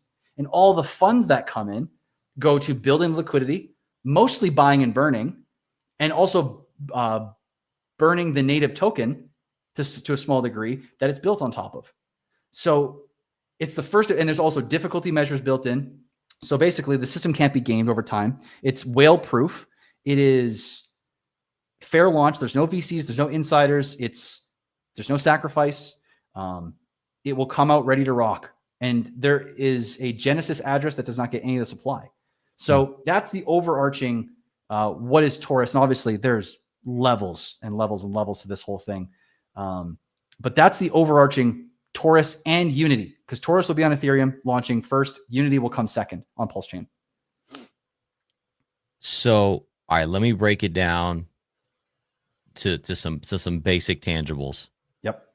So if I want to acquire, let's just say Taurus first, because when you have up, if I want to acquire Taurus, what action do I need to do to acquire it? Great question. There is two different actions depending on either your strategy, but let's just say market conditions. The first, now this is the great thing about the way the DApp is designed. There's two ROIs because there's a creating mechanism and a staking mechanism. And the way the DApp is designed is when the creating ROI is bigger than the staking ROI, you typically want to take that action, or vice versa. When the staking ROI is bigger than the creating ROI, you do that action instead of creating. So this means when the staking ROI is larger, you buy off the market and you acquire it that way. And then you stake it in the system to earn more of the tokens from the central pool based on the competition in the pool, right? So if you have 1% of the pool, you earn 1% of the rewards over the period you're in the pool. Max length for creating and staking is 88 days. So for creating, it's the opposite. Now, if creating ROI is bigger, you come into the system. Let's go with Taurus for a second with Titanx and ETH. You put either Titanx or ETH into the system. It's going to give you credit for generating a number of tokens that are yours no matter what. The system cannot take those away from you. There's no penalties that can take those from you. And then over your 88-day period, you're going to earn on top of that. Those are the two ways of acquiring Taurus. So let's say I go with the creating way. I take Titanx, I take ETH, I interact with the Taurus contract, and I convert either one of those into Taurus. And is it minted on the spot? Is it dripped out? So on the spot, you're not going to have access to it, but it is going to generate a number of tokens that the contract is going to mint for you that you're going to get as your bare minimum. You will get this at the end of when you've completed the creation or the stake. It's like your staking principal. Staking is a little different, but we'll just go to the creation side. Once you're done your creation, then you get what the system gave you initially as your principal. Plus every single day, let's say you have 1% of the pool, you're going to earn 1% of what the supply is being emitted from that pool daily. Oh, okay. Okay. And so are the rewards paid in Taurus or in Titanx and ETH or all three? In Taurus specifically. Okay. Then I guess the inevitable question is, where does the Titanx and the ETH go? Aha. I love this question because I get to talk about what makes this thing an absolute monster. Okay. 84% of the Titanx and ETH goes to buying and burning Taurus. Oh, wow. Okay. 8% goes to building the liquidity pool. Okay, so it's going to create Titanx, Taurus, and ETH Taurus pools. No ETH Taurus, just Titanx. Okay. Okay. The reason for that is because Titanx has the potential to go up in value a lot more than Ethereum. Therefore, if Titanx is rising and Taurus is paired with it, it doesn't have anything holding it down, and its value as a system rises with Titanx. And it gets weird because if you have something that has a token, like if the system is based on a certain value with one token, you have a second pool to it, that pool can drag it down against that ratio. So it gets weird. That's obviously more complicated, but I hear you. All right. So that's 84 and 8%. All right. And then you have 4.31% is burning Titanx, or if it's ETH coming in, it's buying and burning Titanx. And then there's 3.69% that goes to an address called Genesis. Okay. All right. And obviously that's a no expectations address. Of course. Yeah. People got to get paid. I'm not upset about that. Okay. So, all right. And so is the Titanx community. So I've observed the Titanx community as much as possible, right? There's a lot going on. And if you're not in super deep, you're missing details. Yep. So I saw like in a few months, tons of tokens popped off, which is cool. It's cool to see. Build on Titanx, right? That was we even participated in that, right? Anyway, so as internet money. Okay. How does the Titanx community, are they pretty accepting about protocols like this? I mean, like what is their feedback been for Taurus coming in? Most people are genuinely really excited because this is the first time where you don't have the pitfalls of mining or staking, or mining with staking, but they're out of sync, meaning like you can mine for 280 days, but in order to stake and get actual yield, you need to stake for 1,500 days or like 5,000 days. You have this like out of sync these out of sync mechanics going on versus this basically, and people, I haven't had anyone that doesn't like that's come and be like, this is a stupid system, it's going to fail. And you get the odd person that comes out and just sees it as a Titanx project. And they're like, oh, great, another build on Titanx project. But obviously, they haven't done any due diligence. It's always bears. Always. And fair enough, man. I don't care. It is what it is, Yep. But the more people learn about it, the more people realize that it's something completely different. We haven't talked about their staking difficulty measures.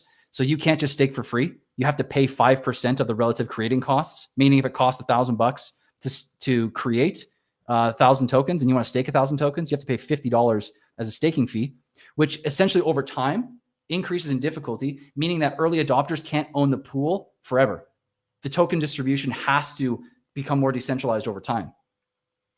I see. So you're kind of that. You said it's kind of hex-ish, like you kind of playing off the T share there in a way. Exactly. To There's a degree. shares. There's Yeah. shares involved. Both creating and staking get shares, and those shares determine what you get in the pool for your rewards. Do those shares become more expensive over time? Yep. Every single day. Yep. They get 0.08% more expensive every single day. So it's not demand based. It's just constantly ratcheting up. Yep. Interesting. Okay. And that affects the staking difficulty as well. So basically the whole system is getting harder and harder and harder to participate in. And there's less and less tokens every single day that people can earn at the same time. So then, okay. And you said, can you only stake for 88 days or is it custom? Up to 88 days for staking and up to 88 days for creation. Okay. So that's max length. Yep. So then is there bonuses? Like if I stake large amounts, is there bonuses in that realm? There's no bonuses. There's no advantages. It's completely fair. I wanted it to be I wanted the small guys and the big guys to have the same rules. You know, everyone plays fair. So that's why, yeah, there's no bonuses whatsoever. I can respect that philosophy. We implemented the same philosophy with time. If you own 1% of the time supply, you get 1% of the rewards. If you own 10%, you get 10%. So it's just like, yep. Yeah, sure, whales get more money, yes, but they also put up more risk. So, exactly. but they're not getting bonused rewards. Exactly. So that's cool. No, I can respect that philosophy. I like that. Right back at you. Sorry, my camera just died as well. So unfortunately, my face is gone. No, no worries, no worries. But yeah, so the whole system is designed to scale over time, and really, like it's instead of it being this thing where people mine and it goes down forever, or people stake and then some people, in order to get a lot of rewards, you have to stake for like 15 years or 10 years or whatever the amount is. You can always know that if you create and you go negative, you can then just go and stake, or if you stake and you get to a point where all of a sudden now you're in profit. Now you can take what you've earned as your yield from staking, and you can just go and compound that into the creating to make your tokens grow even faster. But you always have a way to make your tokens work, and you're always feeding the system. And the way the Taurus pool works is it's participation based. So less people in the pool means higher ROI, meaning if on day 88 comes around and everyone, which this happens automatically, all the shares on day 88 that have been in the pool for 88 days are instantly removed, meaning the ROI for staking and creating just absolutely skyrocket. And so this means that by people not participating and people selling out of the system, they're increasing the ROI for others. And so it's a game of when you're not playing ball, you're giving someone else a higher ROI. Does it pay out daily or just when stake ends? You can only gather your yield when the stake ends or the creation ends and your principal. But it pays daily. Like it gives you the amount that you're going to get. It calculates that daily, and then you can claim all of that by the end of the staker creation. I see. Oh, I had another question. Oh, yes. So is the rewards for the staking and the creating, are they in the same pool or different pools? The same pool. They compete with one another. So if there's, okay, so it's 100% total to the stakers and to the creators. Exactly. So why would there ever be a difference in ROIs, I guess, just because price would dip and therefore it would cost less to buy than it would to mint or create? So the ROI for staking is basically because you didn't have to put, you already owned your principal, right? You're not putting one token in and getting another. You're taking your Taurus and you're putting it in, and you're earning something on top of it, right? So you'll always come out with a positive ROI to some degree, unless for some reason the cost of staking exceeds the yield that you'd get, then you'd go negative. That would be like the price would have to go down 120% and Titan would have to go up in value, right? It's like, it would be pretty extreme for that to happen. And that would be also assuming that everyone's also in the pool simultaneously, right? Diluting everyone. But creation is relative to what you put in Titan or ETH. Meaning, if the value of the Taurus that you got, your principal and what you've earned, is double the amount that is worth what you put in terms of Titan X, you get 100% ROI. And so that ROI is wildly volatile, yet the staking is stable. So I hear exactly what you're saying, right? Because if it cost you more to buy the ETH or Titan X to acquire X amount of Taurus than it would to just buy the Taurus and stake it to earn more, I can see the delta there. Mm-hmm. So okay, so if you're earning Taurus from staking or creating, is it just being minted on a certain inflation schedule, or where's it coming from? Yeah, it has an inflation schedule. So it starts on day 2 at 100,000 tokens emitted from the pool. And every single day, that number decreases by 0.08%. So in basically the first 855 days, that number declines all the way to about 50,000. And then it keeps going and going and going and going and going, and it never has an end. So would that not then disincentivize staking in later days? In what way?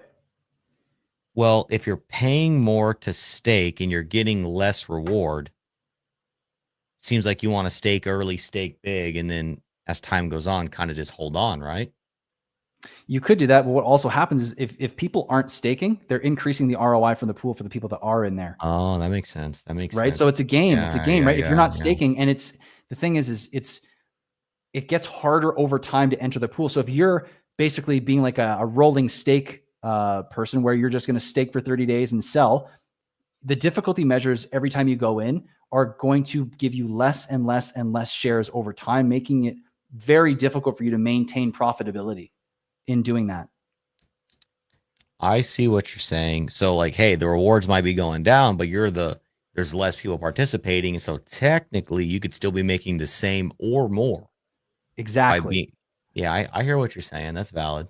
And here's the thing too, is that the value of the tokens in the pool are relative to the Taurus price, right? So if let's say Taurus and Titan X do 100X right now, based on Taurus price of $1.75, there's 8.5 million tokens that'll come out in the first 88 days.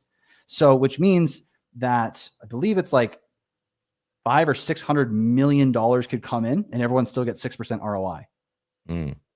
Which means if the value of Taurus doubles, now 500 million gives everyone 12% ROI in terms of dollar value, right? From the creation side of things. If Taurus continues to go up, literally billions could potentially be handled by the pool and still give people a consistent ROI.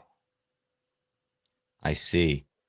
And because it's elastic, right? Especially with the creation side. If you just gave people tokens that they earned and no creation, no principal, then it's just like an auction, right? It's very minimal. It's hard for people to make ROI. But if people get something up front and they earn on top of it, you're increasing that elasticity, allowing for extreme growth and scaling and for people to still get an ROI. And you're funding the system the whole time. Does Taurus have a tax on it? No tax. It's just the staking fee, which is 5% of the creation costs, and the which is in Titan X or ETH, and then the creation costs themselves. But there's no token. There's no tax on the token. Interesting. It's kind of cool. No disrespect to tax tokens. They can make things a little, the game theory tokenomics a little different. Definitely. And there's already so much going on with this that I was like, you know what? I do not want to go anywhere near that. There's already so much complication for people to try to understand with this that no, just simple. I hear what you're saying. I do. And so everything we just said for Taurus is exactly applicable to Unity. You're just using, instead of Titan X ETH, you're using PLSX, PLS on PulseChain. Exactly. And what I'll do here is I'm going to bring up the Unity so people can see this real quick. And the reason I want to do this is because I want to turn the focus to Unity, because I know there's going to be a lot of people from PulseChain that are watching the stream as well. And the whole point of this system is to generate more demand for the underlying token, increasing its value, which increases either Unity or Taurus's value through it being a place where people can go for reliable yield. over time, right? At first, it's going to be high ROI, then it's going to be medium ROI, and eventually it's going to be a more stable place. But this whole time, for that to be achieved, if Unity does its job, it drives demand into PulseX, meaning people have to buy PulseX, or it forces buy pressure into PulseX, because if people pay with Pulse, 96.31% of that Pulse goes into PulseX. So it's forcing demand and increasing the value of the thing it's built on, increasing its own value. That's the point of Unity, and that's the point of Taurus, to like really supercharge the thing it's built on and give back to itself in that same way. I see.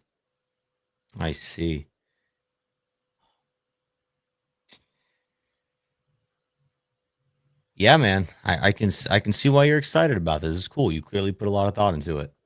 Thanks, man. I really did. This has been like the heart and soul project for the last, well, I mean, almost coming up on a year now of the inception to where it is now. So what are you thinking? You thinking, you know, verified contract, no admin keys, immutable, all that good stuff? So it's going to have a few, so it's going to be immutable. There's going to be a few parameters that can be changed. So one, the buy and burn can be adjustable. First thing I'm going to say as a caveat for all this, the Taurus and Unity tokens have the ability to both be governance tokens. That is in their contracts. Initially, though, Genesis will control anywhere from 1 to 10% of the total balance of what's in the buy and burn or the buy and build to be spent on a daily basis for those contracts. So that can be adjustable.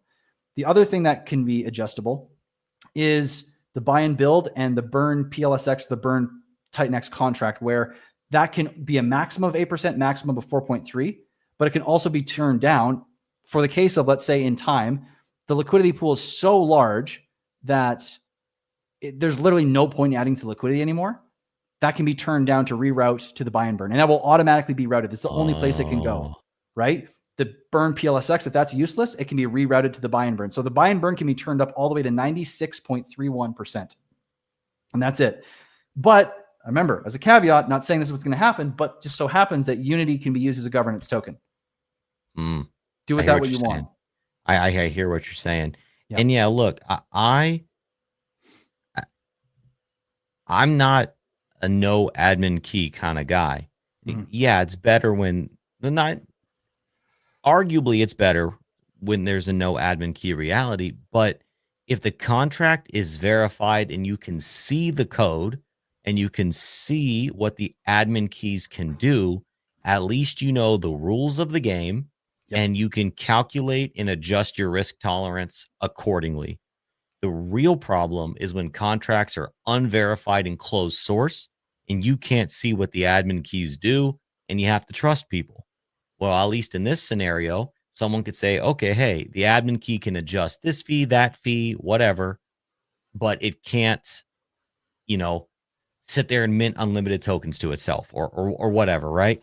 So my personal philosophy on admin keys, they're not inherently bad. And that's just a disclaimer I want to make for everybody in general, because I think when people hear the word admin key, they immediately think bad. And I don't agree. The only time that I feel like it's immediate bad is if the developer is unwilling to verify the contract, because now you don't know the code you're interacting with. Of course, it's sketchy as hell then. Exactly. So as long as, and hey, also another disclaimer out there, not for you, just for people in general education. If a contract is verified, that doesn't necessarily mean it's good either. It's just a good step so that you know what you're interacting with, good or bad. Well said.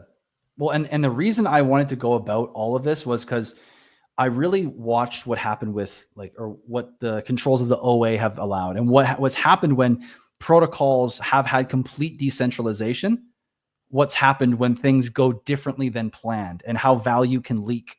And because people act in ways that you can't really think about prior to it being out in the wild, there's so many unpredictabilities that it seemed more dangerous for the protocol's longevity to have full decentralization than not. And so it's like, you know what?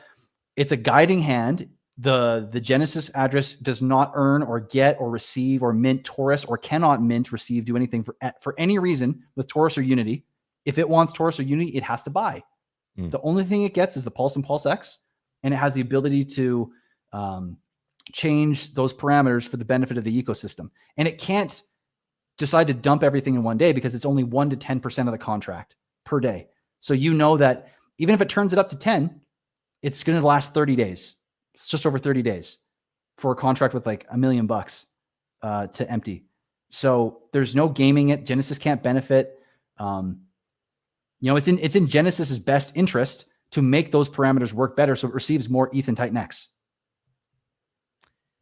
I do see what you're saying about, like we talked about this at the beginning of the stream, immutable stuff. You can't see every potential reality that the future has for us. So giving yourself a few little levers to tweak things, I can see potential benefits there. I hear exactly what you're saying. Yeah. And of course there's drawbacks, there's pros and cons to literally everything, but this is the decision that seemed like it made the most sense for me and these protocols. So we'll see what happens when they go out in the wild, but I mean, this is the direction I want to take, and it's fully out in the open. Like I'm a fully doxed person. Like I got my name on a book that's out there, my actual real name. It's like, I'm as doxed as it gets. So, just understand that the stakes are pretty high for me doing this. Like I have not a whole lot of incentive. And this is what a scammer would say, I guess, I don't have a lot of it, but seriously, like my name's out there, I'll own that. It's there. I want this to be as best it can. So anyways, though, I know I don't want to respect your time because we said we had 10 minutes, 20 minutes, 25 minutes ago. But yeah, I appreciate you taking the time to go through this with me. And it's cool to hear your thoughts and your questions. Yeah, and of course there's more. Of course there's more unpacking to do. I'm sure we just barely scratched the surface, but yeah, and I really appreciate you having me on today. Letting me talk about internet money and the things that we're doing with the wallet, of course, our ecosystem. Glad we dove deep into philosophy. That doesn't happen every day, so thanks for that. And I'm glad you took the time to explain to me the cool things you're building. I appreciate that, man. Likewise, this has been a fantastic stream. It's always funny to look back and be like, man, why don't we just do this sooner? It's perfect right now. I'm glad it was exactly as it needed to happen. But like, man, we got to make the second one happen a little sooner than the first one happened in terms of how long it took for us to stream. So yeah, thank you for coming on. It was an absolute blast to hang out with you. Love hearing about internet money. Love hearing about how you and your dad are paired in on this. Love how you've everything, man. It's just been an absolute pleasure. So, and the chat has been loving it. I mean, we've had so many fantastic comments, though I wasn't really, bringing you guys up. Really wanted to stay focused so I could actually, interact and have a great conversation with KG. So, man, thank you. Where can people find you? I think I have some of your links in the description here, but where else can people find you? What do you want to say as any final comments to the audience? Best place to find anything about us is internetmoney.io. You can find my personal Twitter and everything through that. So internetmoney.io, the only place to get all official links, whether it's to download the app, to get our socials, whatever it is, head to that website. If you're using the wallet at this point, thank you. Glad to have you a part of the community. If you're on the fence, download the wallet, click around, give it a try. We would appreciate the opportunity to earn your support and have you a part of our community. We've been here building publicly for 3 years. Wallet's been live on the open market for just about 2 years now. We have over 70,000 downloads. We open source. We collect no data. We've had no exploits. We're continuing to build. We're continuing to innovate. And every member a part of our community, we do our best to listen to their voice for feature requests, bugs, feedback, all of that.